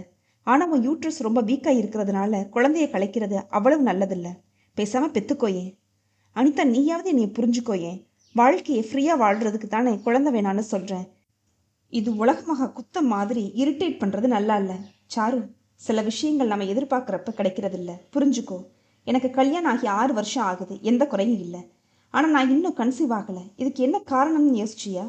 It's a fat. இதே நிலைமை நாளைக்கு உனக்கும் வந்துட்டா? ஈஸியாக கிடைச்சதுனால இதோட அருமை உனக்கு புரியலை. வேணான்னு சொல்கிற உனக்கு கொடுத்த கடவுள் தேவைப்படுற எனக்கு தரல பார்த்தியா? அனிதாவின் குரல் உடைந்தது. சாரு மௌனமாய் இருந்தாள். அனிதா உதடுகளை ஈரப்படுத்தி கொண்டாள். நீ என்ன சொல்கிற அனிதா? நீ இந்த குழந்தைய பெற்று எனக்கு தந்துடுன்னு கேட்குறேன். சற்று நேரத்திற்கு அங்கு நிசப்தம் நிலவியது. நீங்கள் சொல்லுங்க தரணி, சாருவால வேணான்னு வெறுக்கப்படுற அந்த ஜீவன் அழிக்கப்படுறதை விட எனக்கு கிடைச்சா உபயோகப்படும் இல்லையா? அனிதா, இந்த வீட்டில் முடிவெடுக்கிற அதிகாரம் உன் தோழிக்கு தான் இருக்குது. ஒரு வகையில் என் குழந்தை பிஞ்சிலே கருகாமல் வாழ்கிறது சின்ன ஆறுதல் தான் எனக்கு. சாரு, நீ என்ன சொல்கிற? எனக்கு ஒரே குழப்பமாக இருக்கு அனிதா. குழந்தை இப்போ வேணான்னு முடிவு பண்ணதுக்கு காரணம் இத்தனை சீக்கிரமே வேணான்னு தானே தவிர அது மேலே உள்ள வெறுப்புனால இல்லை. ஆனால் இதுவே உனக்கு நன்மைனா தரணி ஒப்புதலோடு நான் சம்மதிக்கிறேன். ரொம்ப தேங்க்ஸ். அனிதா தரணியை பார்த்து ஒரு அர்த்த புன்னகையை வீசிவிட்டு வெளியேறினாள். 1 மாத காலமாகிவிட்டது. சாருவிற்கு கர்ப்பகால ஆரம்ப கட்டங்கள் துவங்கத் தோன்றின. தலை சுற்றல், வாந்தி, மயக்கம் என்றும் படுத்தே இருக்க வேண்டுவது போலவே இருந்தது. வீட்டு வேலைகளோடு அலுவலக வேலையையும் சேர்ந்து கொள்ள சோர்ந்தே போனாள். ஆனால் இவை எல்லாவற்றையும் விட தரணியின் பாராமுகமும் அவளை மேலும் சங்கடப்படுத்தியது. அன்றைய தின பேச்சுவார்த்தைக்கு பிறகு தரணி அவளிடம் முகம் கொடுத்து பேசுவதை குறைத்து கொண்டான். புன்னகையோடு அவனின் சீண்டலும் கேலியும் முற்றிலும் காணாமல் தான் போயிருந்தது. இவளாய் வழியே போய் நின்றாலும் கேட்டதற்கு மட்டும் பதில் சொல்லிவிட்டு நகர்ந்து விடுவான். மனமும் உடலும் சோர்ந்து விட்ட நிலையில் கணவனின் அன்பிற்கும் அணைப்பிற்கும் மனம் ஏங்கியது. ஏதோ அவன் சற்று கோபமாய் இருக்கிறான். அவன் மனமும் விரைவில் மாறும் என்று எதிர்பார்த்தாள்.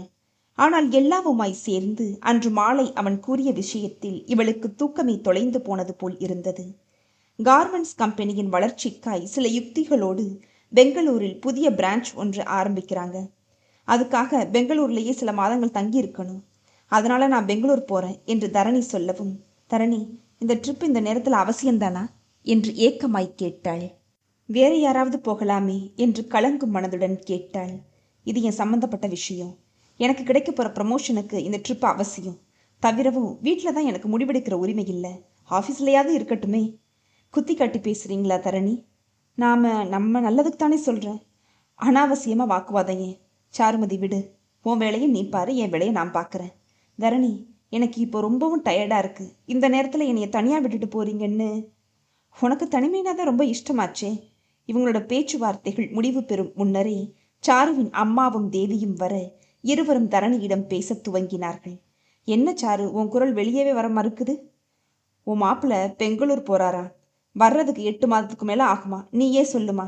இந்த மாதிரியான நேரத்தில் என்னை தனியாக விட்டுட்டு போகணும்னு சொல்கிறாரு. என்ன தரணி, பொண்ணுங்களுக்கு கர்ப்பகாலம் ரொம்ப முக்கியம். செத்து பிழைக்கிறது உனக்கு புரியலையாயா? மசக்கைக்கு தான் மகத்தான சக்தி உண்டு. இந்த மாதிரி நேரத்தில் தான் புருஷனோட துணை அவசியம். பொண்ணுங்களுக்கு ரொம்ப தேவையா? அம்மா, நான் ஒன்றும் பிக்னிக் போகலை. முக்கியமான வேலை விஷயமா போகிறேன். இதனால் எனக்கு ப்ரமோஷன் கிடைக்க கூட வாய்ப்பு இருக்குது.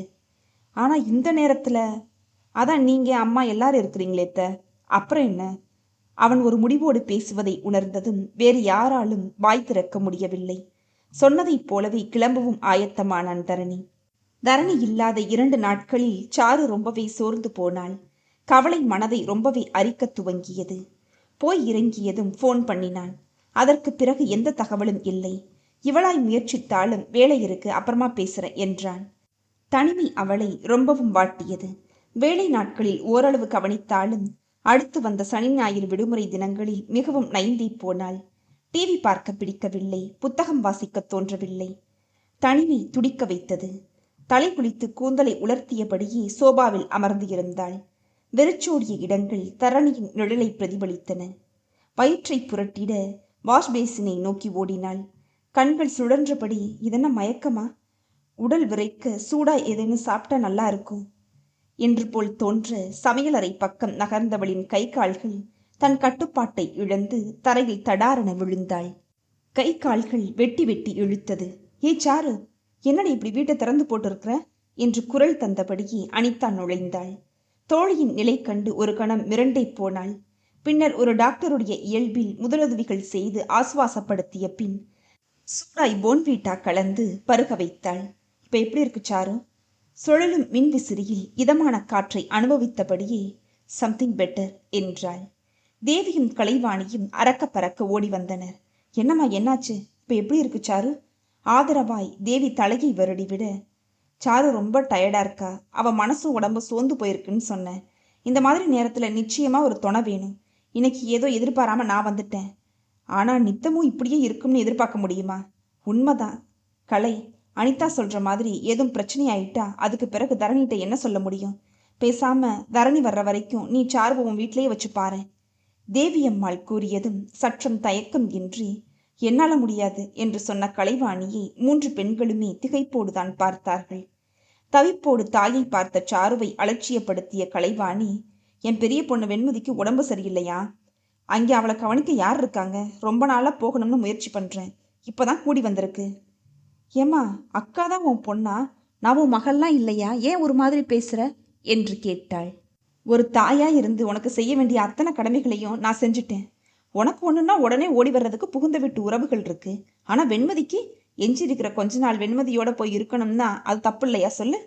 மருமகளின் வாடி வதங்கிய முகத்தை காணவும் மனம் இறங்கிய தேவியம்மாள், பரவாயில்ல கலைவாணி, ஏன் மருமகளுக்கு என்ன, ஆளா இல்ல, நான் வந்து தங்கிட்டு போறேன். நன்றியுடன் மாமியாரை கவனித்தாள் சாரு. வேண்டாந்த, உங்களுக்கே வீண் சிரமம், பரவாயில்ல, நானே சமாளிச்சுக்கிறேன். இல்ல சாரு, ஆன்டி சொல்ற மாதிரி யாராவது ஒருத்தர் உன் கூட இருக்கிறது தான் நல்லது. இதுலயும் உன் பிடிவாதத்தை காமிக்காத ப்ளீஸ், சொல்லிட்டேன். அதுக்குல்ல அனிதா, அங்கேயும் இங்கேயும் அத்தை அல்லாடணுமேந்தா. இதுல என்ன இருக்கு, நான் பாத்துக்கிறேன். சாரு இப்ப இருக்கிற மனநிலையில உன் கூட இருந்தா சந்தோஷமா இருப்பாளே. தனிமைன்னு அலைஞ்சாலே அவதிப்படட்டும் முதல்ல. தவிரவும் இப்ப நான் கூட்டிட்டு போறதை விட உன் அருகாமையில இருந்தா உன்னை பத்தி நல்லா புரிஞ்சுக்குவா இல்லையா? சில வாய்ப்புகள் தானா அமையும், சிலதை நாம தான் ஏற்படுத்தி தரணும். என்னை விடவும் நீ அவளை நல்லா பார்த்துப்பேன்னு எனக்கு முழு நம்பிக்கை இருக்கு தெரியுமா?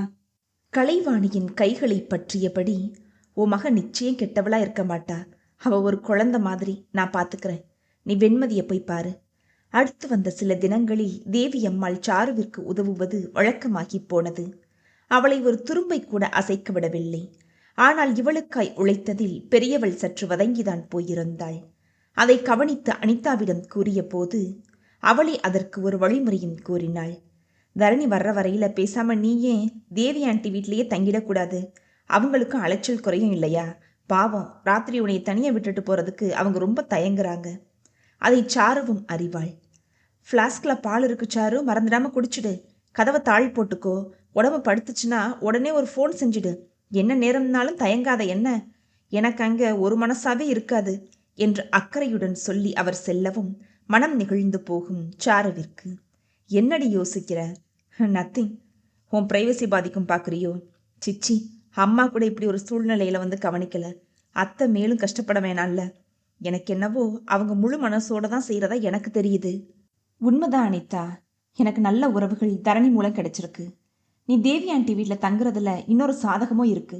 தரணிக்கு உன் மேல உள்ள வருத்தம் குறையும் இல்லையா? அனிதாவின் பேச்சு சரியென்றே பட்டது. பெற்ற தாயே தனக்கு உதவாமல் விலகிய வேளையில் சிரமம் பாராமல் சிரத்தையாய் தன்னை கவனித்துக் கொள்ளும் தேவிக்கு தன்னால் எந்த கவலையும் வரக்கூடாது. மிஞ்சி போனால் இன்னும் 8 மாதங்களுக்கு தானே. தரணி இல்லாத தனிமை அவளை ரொம்பவே வாட்டி எடுத்தது. அதை மறைக்க வேண்டும். இந்த இடமாற்றம் அவசியம் என்பதை உணர்ந்தாள் அவள். அன்றைய நிகழ்விற்கு பிறகு தனியாய் இருப்பதில் சற்று பயமும் கூடியிருந்தது. எனவே புகுந்த வீட்டிற்கு கிளம்ப முடிவெடுத்து விட்டாள். இந்த முடிவை பெரியவர்களிடம் கூறியதும் சந்தோஷமாய் கை நீட்டி வரவேற்றனர். புகுந்த வீட்டில் இவளுக்கென்று ஒதுக்கப்பட்ட தனி அறையில் சகல வசதிகளும் இருந்தது. அது தரணியுடைய அறை என்பதால் கூடுதல் இன்பம். சாருவின் வரவிற்கு எல்லோருமே விடுமுறை எடுத்து காத்திருந்து அவளுக்கு தேவையானவற்றை கவனித்துக் கொண்டனர். சாருவுக்கு நீண்ட நாள் சுற்றியலைந்த பறவை தன் கூட்டை அடைந்தது போல மனம் மகிழ்ந்தது. சாருமா, தூங்கிட்டியாடா? குரல் கொடுத்தபடி அத்தை நுழைய, இல்லத்த, சும்மா படிச்சுக்கிட்டு இருந்த. புது இடம், தூக்கம்லாம் வருதாமா? அதே நேரம் நித்யா கார்ட்லெஸ்ஸோடு அறைக்குள் நுழைந்தாள். இந்தாங்க அண்ணி, அண்ணா பேசுறாரு. நீங்க இங்க இருக்கிறீங்கன்னு சொன்னதும் நம்பவே இல்லை. நித்யாவிடம் இருந்து ஆவலாய் வாங்கியவுடன் மாமியாரும் நாத்தனாரும் வெளியே செல்லும் நாகரிகத்தை ரசித்தபடியே பேசினாள். எப்படி இருக்கீங்க தரணி? நல்லா இருக்கேன். பரவாயில்ல, என் ஞாபகம் இப்போவாது வந்துச்சு. உன் உடம்பு பரவாயில்லையா சாரு? இங்கே ட்ரைனிங் பீரியட் வர தங்க வேண்டிய ஒரு காட்டேஜுக்கு ஏற்பாடு பண்ணியிருக்கிறாங்க. உன் உடம்பு பரவாயில்லையா சாரு என்று கேட்ட கணவனின் கேள்வியில் உள்ள தவிப்பை உணர்ந்தபடியே, தரணி, நான் இங்கே உங்கள் வீட்டில் உள்ள உங்கள் ரூமில் தான் இருக்கிறேன். என்னை நல்லா கவனிச்சுக்கிறாங்க தரணி. என்ன திடீர்னு எங்கள் வீட்டில் உங்கள் ரூமில் இருக்கிறேன்னு சொல்கிற? உன் கொள்கை என்னாச்சு? ஏன் தரணி இப்படிலாம் பேசுகிறீங்க? என் மேலே உங்களோட கோபம் இன்னும் தீரலையா? நீ நம்ம வீட்டிலே இருந்திருக்கலாம் சாரு. இன்னும் கொஞ்ச நாளில் குழந்தைய பெற்று அனிதா கிட்ட தரப்போற. அந்த செயலால் இன்னமும் எல்லாரும் பாதிப்படைவாங்கல்ல. சாரு எதுவும் பேசவில்லை. என்ன சாரு, வாயடிச்சு போயிட்ட? உண்மையை சொல்ல போனா இந்த பிரிவு கூட ஒன்னாலதான் சாரு.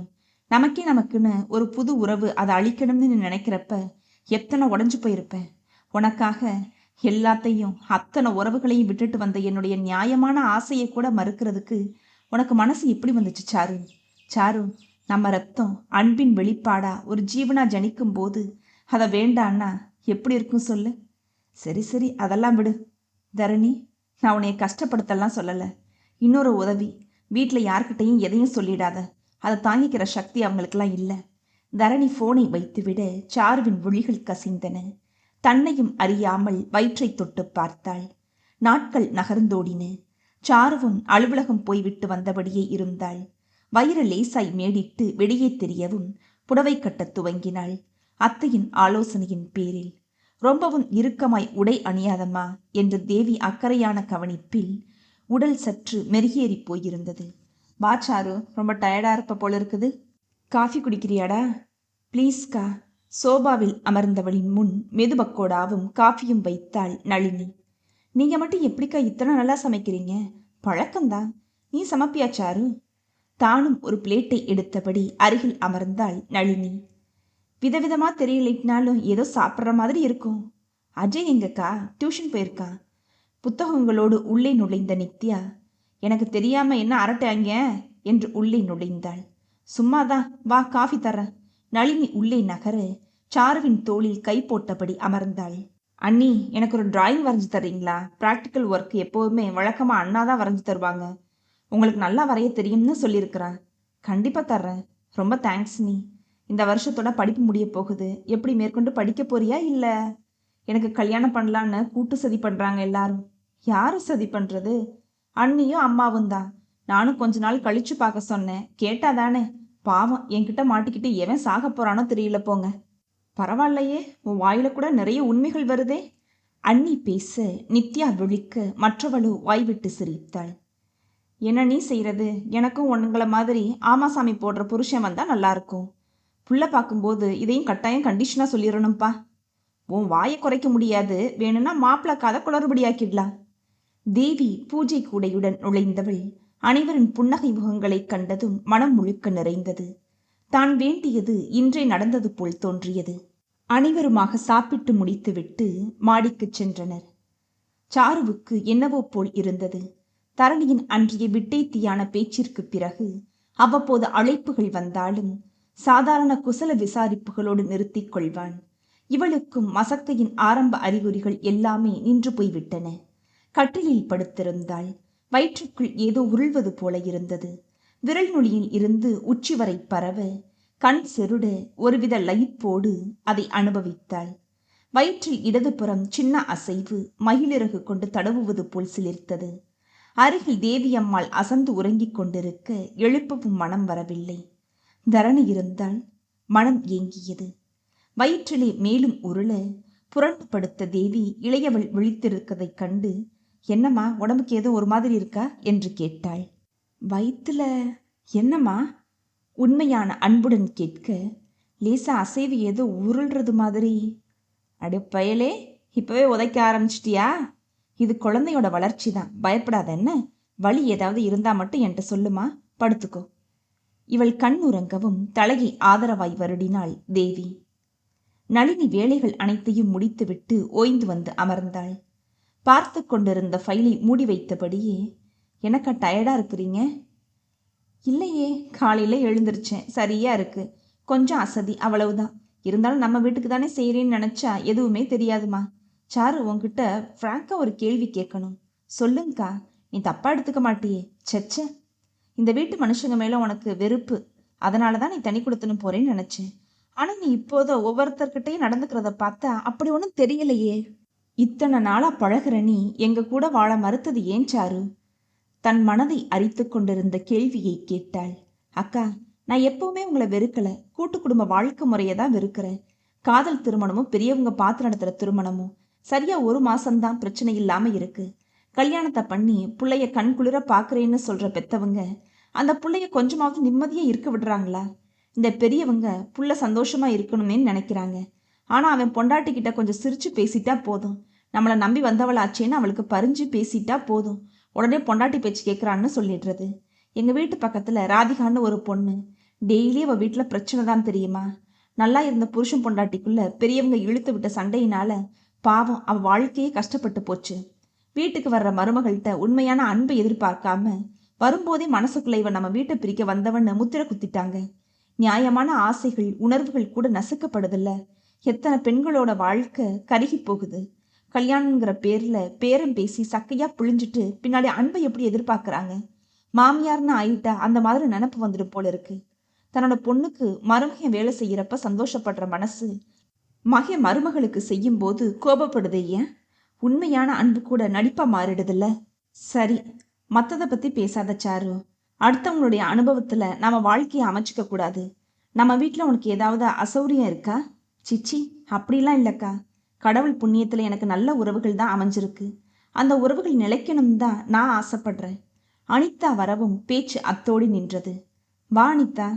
ஏனோ அவளின் வருகை சாருவிற்கு பிடிக்காமலேயே போனது. மறந்துட்டேன், சொரத்தில்லாமல் வந்தது பதில். உனக்கு இஷ்டமில்லைனாலும் பிறந்து எனக்கு தர்ற வரையிலையாவது நீ பிள்ளைய நல்லபடியா சுமந்தே ஆகணும் சாரு. இவள் வாய் பேசவில்லை. அசைவு எல்லாம் நல்லா தெரியுதா? தன் கையோடு கொண்டு வந்து இருந்த மிஷினை இயக்கிட பிளக் பாயிண்டை தேடி செருகினாள்.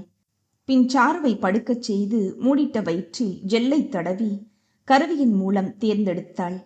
எதிரே மானிட்டரில் தெளிவற்ற உருவம் ஒன்று ஒருக்களித்து கால்களை மடக்கி தலை சாய்த்து அசைத்து பார்க்க பரவசம் கூடியது. நெஞ்சம் நெகிழ்ந்தது. உயிராய் உடலாய் அந்த உருவம் இவளை பெரிதும் அலைக்கழித்தது. குழந்தையோட வளர்ச்சியெல்லாம் நல்லா இருக்கு சாரு. நல்ல ஹெல்தியான ஃபுட் எடுத்துக்கோ. 8 மாதம் ஆகுது. நீ ஆஃபீஸ் லீவ் போடுறதா நல்லது. இத்தனை சீக்கிரமாவா? உன் உடம்பு இருக்கிற கண்டிஷனுக்கு நீ பெட் ரெஸ்ட் எடுக்கிறது ரொம்ப நல்லது. ஆமாம் சாரு, நானே உங்ககிட்ட சொல்லணும்னு இருந்தேன். நல்ல வேளை அனிதாவே சொல்லிட்டா. இப்போ சமாதானம் ஆயிடுச்சு. வர்ற மாதம் சாருவுக்கு வளகாப்பு போடலாம்னு இருக்கிறேன். ரொம்ப சந்தோஷம் ஆன்ட்டி. ஏன் சாரு, அம்மா எப்போ ஊர்லேருந்து வர்றாங்களா? அம்மாவா? ஆமாம், அம்மாவுக்கும் வெண்மதிக்கும் ஃபோன் பண்ணி வர சொல்லியிருக்கிறேன்ல. எதுக்குத்தான் அவங்களெல்லாம் வர சொல்கிறீங்க?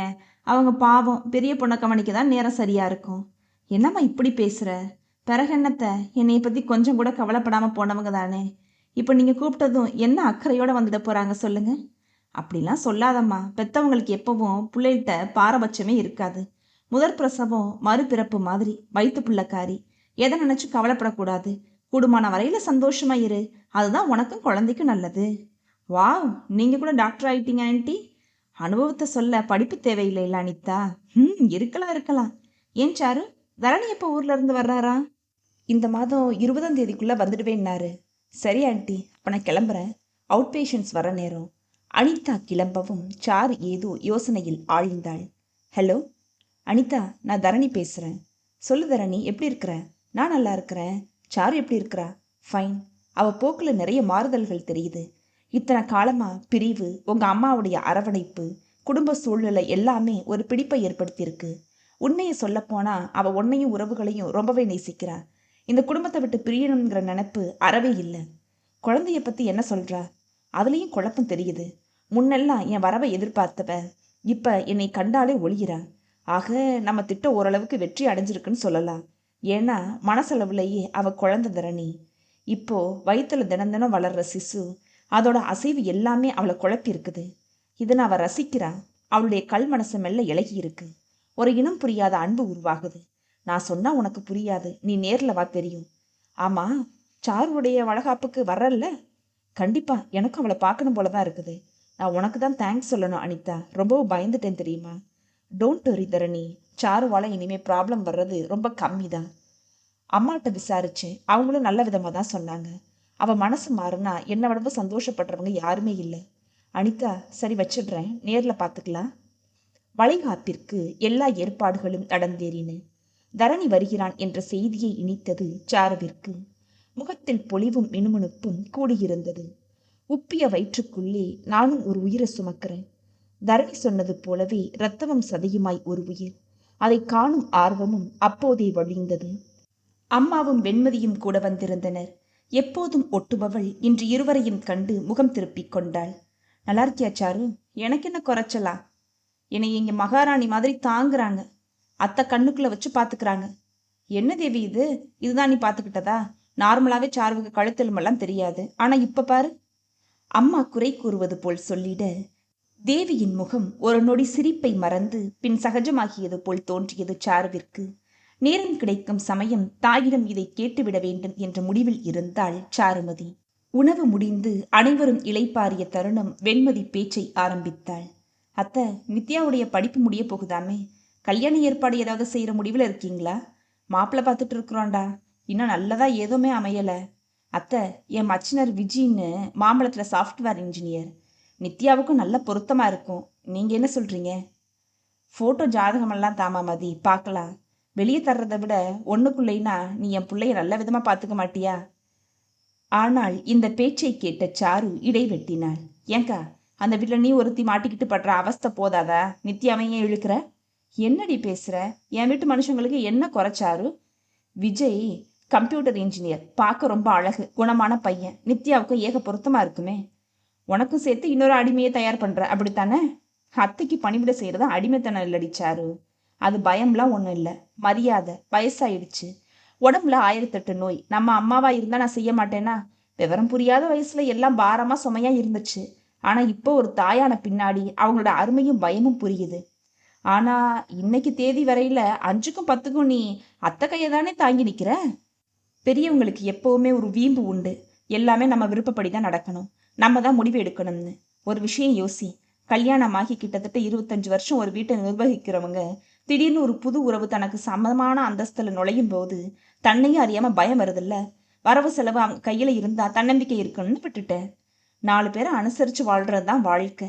யாரையும் சாராம வாழவே முடியாது. என் வகையில நான் நிம்மதியாவே இருக்கிறேன். அது நீயும் விரைவிலே உணர்வை பாரு. ரொம்ப நல்ல உறவுகள் கடவுள் உனக்கு தந்திருக்காருடி. அதை உன் அறியாமையினால இழந்துடாத. வெண்மதியின் பேச்சுக்களை ஆமோதிப்பது போலவே நித்யாவும் பேசினாள். ஆமா நீ, நான் போற குடும்பம் நிச்சயமா கூட்டு குடும்பமா தான் இருக்கணும். அப்பதான் லைஃப் இன்ட்ரெஸ்டிங்கா இருக்கும் தெரியுமா?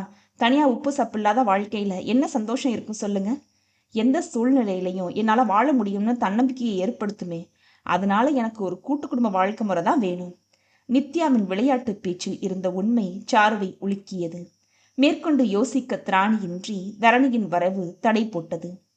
கொஞ்ச நேரம் அவனோடே பேசிய பிறகு மற்றவர்கள் ஒதுங்கிவிட அவன் மனைவியின் அருகில் வந்தான். தரணி, என் மேல கோபந்தானே உங்களுக்கு? கண்களில் கண்ணீரோடு கேட்ட மனைவியை ஆதரவாய் தழுவிக்கொண்டாள் தரணி. பைத்தியம், என்னென்னவோ பேசுற. பின்ன என் மேல உள்ள கோபத்தினால தானே இந்த ட்ரைனிங்லாம். இந்த மாதிரி சமயத்துல ஒவ்வொரு நொடியும் என் மனசும் உடலும் உங்க அன்புக்கும் அரவணைப்புக்கும் ஏங்குச்சு தரணி. பழசையெல்லாம் பேச வேண்டாமா?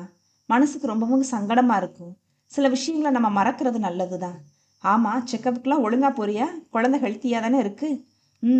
அப்பப்போ நல்ல அசைவு தெரியுது. சாரி தரணி. ஹே, இது என்ன குழந்தை மாதிரி மன்னிப்பெல்லாம் கேட்டுட்டு? இல்லை தரணி, நான் உங்களை ரொம்பவே கஷ்டப்படுத்திட்டேன். என்னோட சந்தோஷம் மட்டுமே பெருசா தெரிஞ்ச எனக்கு விட்டு கொடுத்து வாழ்றதுல தான் உண்மையான திருப்தி இருக்குன்னு புரிஞ்சு போச்சு. அத்தை எனக்காக உங்களையே விட்டு கொடுத்தாங்க. நீங்க நம்ம அன்பிற்காக என் தவறுகளை எல்லாத்தையுமே பொறுத்துக்கிட்டீங்க. இப்ப மனசு ரொம்ப நிறைஞ்சு போயிருக்கு தரணி. அவன் மார்பில் சாய்ந்து கொள்ள புன்னகையோடு ஏற்றுக்கொண்டான் தரணி. சடங்கு வெகு விமரிசையாக நடந்து முடிந்தது. சாருமதி, பெரியவங்க காலில் விழுந்து ஆசீர்வாதம் வாங்கிடுமா என்று ஒரு பெண்மணி சொல்லிட தரணியுடன் சேர்ந்து நமஸ்கரித்தாள். வெளியாட்கள் எல்லாம் விருந்து முடிந்து கிளம்பிய வேளையில் தேவியிடம் வந்தாள் கலைவாணி. தேவி, நாங்களும் கிளம்புறோம். நீயும் நளினியும் வந்து சாருவை வீட்டிலே விட்டுடுங்க. அம்மாவின் இந்த பேச்சை கேட்ட சாரு குறுக்கிட்டாள். இல்லம்மா, நான் எங்கேயும் வரல, இங்கேயே இருந்துடுறேன். தலைப்பிரசவம் தாய் வீட்டில் தான் பார்க்கணும், அதானே முறை. பரவாயில்லம்மா, நீ அக்காவை கவனி. என்னைய பார்த்துக்க அத்தையும் நளினி அக்காவும் இருக்காங்க. தப்புமா, அம்மாவை இப்படி எடுத்தறிஞ்சு பேசக்கூடாது. அவங்களுக்கும் ஆசை இருக்கும் இல்லையா? தேவி பரிந்து கொண்டு வர பணிவாய் பேசினாள் மகள். நான் கோபமா சொல்லலத்த. இத்தனை நாள் உங்க கூட இருந்துட்டு தனியா போய் இருக்கிற மனசு வரல. இங்க இருந்தா குழந்தை இன்னும் நல்லபடியா பிறக்கணுங்கிறது என்னோட நினப்பு. அக்காவுக்கும் யார் இருக்கா? என்னைய தாங்குற மாதிரி புகுந்த வீடு அவளுக்கு கிடைக்கலையே. அதனால அம்மா அவளுக்கு துணையா இருக்கிறது தான் நல்லது. உங்களுக்கு கஷ்டமா இருந்தா சொல்லுங்க, நான் போயிடுறேன். சிச்சி, நீ இருக்கிறது எனக்கு கஷ்டமாடா, காத்துட்டு இருக்கேனா? சரி தரணி, சாருவ ரூமுக்கு கூட்டிட்டு போப்பா என்றாள் தேவி இருவருக்கும் திருஷ்டி கழித்த பிறகு. தேவி மன்னிப்பு கோரும் பாவனையில் கலைவாணியிடம் வந்தாள். நீ எதுவும் தப்பா நினைக்காத கலை, அவளுக்கு என்ன பேசுறதுன்னு விடு தேவி. அவ குணம்தான் தெரியும்ல. அவ இப்படி மாறுறதுன்னு தானே நான் ஆசைப்பட்டேன். நான் சொன்ன மாதிரி உன் மருமகளை உன் கூடவே சேர்த்துட்டேன் பத்தியா. இப்போதான் எனக்கு திருப்தியாவே இருக்கு. இதே நிறைவோட நான் கிளம்புறேன். அவர் கிளம்பி விட தேவி புது தெம்போடு பூஜை அறையில் நுழைந்தாள். அம்மா, பிரிஞ்சு போன என் உறவுகளை சேர்த்துட்டேன். அதே மாதிரி என் பேர குழந்தையும் நல்லபடியா சேர்த்துருமா. கண்மூடி பிரார்த்தித்தார். தன் நெஞ்சின் மீது சாய்ந்து உறங்கும் மனைவியை பார்த்தான் தரணி. தரணி மெல்ல கண்ணயர்ந்த போது சாரு திடீரென அலற ஆரம்பித்தாள். இது என்னோட குழந்தை, நான் யார்ட்டையும் தரமாட்டேன் என்று கத்தினாள். சாரு, சாரு, என்னாச்சு? தரணி பதறிப்போய் என்ன ஏதென்று கேட்பதற்குள் விபரீதம் நிகழ்ந்தது. அவளின் கையும் காலும் வெட்டி வெட்டி இழுக்க கண்கள் நிலை குத்தி நின்றன. அம்மா என்று அலறினான் தரணி. அடுத்த அரை மணி நேரத்திற்கு எல்லாம் சாருமதி ஐசியூவில் அனுமதிக்கப்பட்டு இருந்தாள். சிறு குழந்தை போல் அழுது கொண்டிருந்த தரணியை தேற்ற யாருக்கும் தைரியம் இல்லை. அனிதா பரபரப்பாய் இயங்கினாள். What happen to her Dharani? நான் கடைசியாக செக் பண்ணும்போது கூட நல்லா தானே இருந்தா. தெரியல அனிதா, நல்லா தூங்கிட்டு தான் இருந்தா. திடீர்னு இது என்னோட குழந்தை, நான் யார்ட்டையும் தரமாட்டேன்னு ஒரே அழுக. அப்புறம்தான் அவனால் பேச முடியவில்லை. புல்ஷிட் தரணி, இப்போ பேசுறதுக்கெல்லாம் ஒன்றும் அவகாசம் இல்லை. குழந்தை ரொம்பவும் கிரிட்டிக்கலான பொசிஷனில் இருக்கு. நார்மல் டெலிவரிக்கு வாய்ப்பே இல்லை. ஆப்ரேஷன் பண்ணி ஆகணும். பயப்படாத தரணி, இது இப்பெல்லாம் ரொம்ப சர்வசாதாரணம். நீயே அழுதா மற்றவங்களுக்கு எல்லாம் யார் ஆறுதல் சொல்றது? அனிதா அவன் தோளை தட்டிவிட்டு ஆபரேஷன் தியேட்டருக்குள் நுழைந்தாள். கடந்து சென்ற நிமிடங்கள் யாவும் யுகங்களாய் தோன்றி பயத்தின் உச்சியில் இருந்தனர். அனிதா வரும் வரையில் யாரும் ஒருவருக்கொருவர் பேசவில்லை. அனைவரின் முகத்திலும் கவலையின் ரேகைகள். யாருடைய வார்த்தையும் யாருடைய ஆறுதல் படுத்தாது என்பதை உணர்ந்து இருந்தார்கள். கவலைப்படாதீங்க, 2 பேரும் நல்லா இருக்காங்க. குழந்தைய கிளீன் பண்ணிட்டு தருவாங்க. தரணி, நீ போய் சாருவோட பக்கத்துல இரு. அவளுக்கு மயக்கம் தெளிஞ்சிடும். அனிதா சொல்லிவிட்டு போக தரணி உள்ளே நுழைந்தான். சாருவிடம் மெல்லிய முனகல். இவன் அருகில் அமர்ந்து தலையை வருடினான். அவள் கண்கள் மெல்ல திறந்தன. தரணி, குழந்தை எங்க? அனிதா கொண்டுட்டு போயிட்டாளா? வேண்டாம் தரணி, நான் தெரியாம பண்ணிட்டேன். நான் செஞ்ச தப்பெல்லாம் மன்னிச்சிடுங்க. இனிமே நான் நீங்க சொல்றது எல்லாத்தையுமே கேட்டுக்கிறேன் தரணி, ப்ளீஸ். எனக்கு நம்ம குழந்தை வேணும், நான் யாருக்குமே தரமாட்டேன். அதே நேரம் அனிதா உள்ளே நுழைந்தாள், கையில் குழந்தையோடு. சாரு, நீ உன் குழந்தைய யாருக்கும் தர வேணாம், இந்த முதல்ல பிடி. வெள்ளை டவலில் சுற்றியபடி பூ போல தந்த குழந்தையை மென்மையாய் வாங்கி கொண்டாள். குட்டி சாருவை பாரு, ஆனா உன்னோட பிடிவாதம் எதுக்கு வேணாமா? அனிதா சிரித்தபடியே சொல்ல சாரு பயம் மறந்து சிரித்தாள். பயப்படாத சாரு, குழந்தைய பிரிக்கிறது என்னுடைய நோக்கமே இல்லை. தாய்மையோட பூரணத்தை உனக்கு உணர வைக்கதான் இந்த திட்டமே. இது தரணிக்கும் தெரியும். குழந்தைய நீ அபார்ட் பண்ண போறேன்னு தெரிஞ்சதும் தரணி மட்டும் இல்லை, நானும் துடிச்சு போயிட்டேன் தெரியுமா? ஆனா அப்போ பேசினாலும் அதை புரிஞ்சுக்கக்கூடிய மனநிலையில நீ இல்லை. பிடிவாதம் உன் கண்ணை மறைச்சிடுச்சு. அதனாலதான் இப்படி ஒரு முடிவுக்கே வந்தோம். உன்னை ஏமாத்தணும்னு இல்லை. ஒரு குழந்தைய சுமக்கும் போது உன் மனசுல எத்தனையோ மாறுதல்கள் ஏற்பட்டிருக்கு. அடுத்தவங்களோட உணர்வுகளை புரிஞ்சுக்கிற பக்குவம் உண்டுன்னு நிரூபிச்சுட்ட. அது நல்லதில்லையா? அதனால இனிமேலையும் பிடிவாதத்தை விட்டுட்டு நல்ல பிள்ளையா நடக்கிற வழியை பாரு. அனிதா சிரித்து விட்டு, இனிமேலையும் உங்க வீட்டு மனுஷங்களை வெளியே விட்டா இனி அடி பின்னிடுவாங்க. தேங்க்யூ அனிதா. தரணி, நான் என் தவறையெல்லாம் உணர்ந்துட்டேன். என்னை மன்னிச்சிடுங்க. இனிமே எதையும் பேசாத சாரு. நம்ம குழந்தைக்கு நல்லதை சொல்லி வளர்க்கறது மட்டும்தான் உன்னோட லட்சியமே. இருவரும் புன்னகைக்க குழந்தை அவர்களை கண் திறந்து பார்த்தது. அழகிய காதல் கைகூடினாலே இன்பம்தான். அதிலும் நல்ல உறவுகளும் சேர்ந்தால் கேட்கவா வேண்டும்? தரணி சாருவின் இல்லறம் சிறக்க வாழ்த்துவோம் நாமும். கைஸ், இந்த கதை உங்களுக்கு பிடிச்சிருக்குன்னு நம்புறேன். இது மாதிரியான கதைகள் கேட்கணும்னா ப்ளீஸ் சப்ஸ்கிரைப். அது போக லைக், ஷேர் அண்ட் கமெண்ட். அப்போதான் நான் அடுத்தடுத்து போடுற கதைகளுக்கான நோட்டிஃபிகேஷன் உங்களை வந்து சேரும். நன்றி.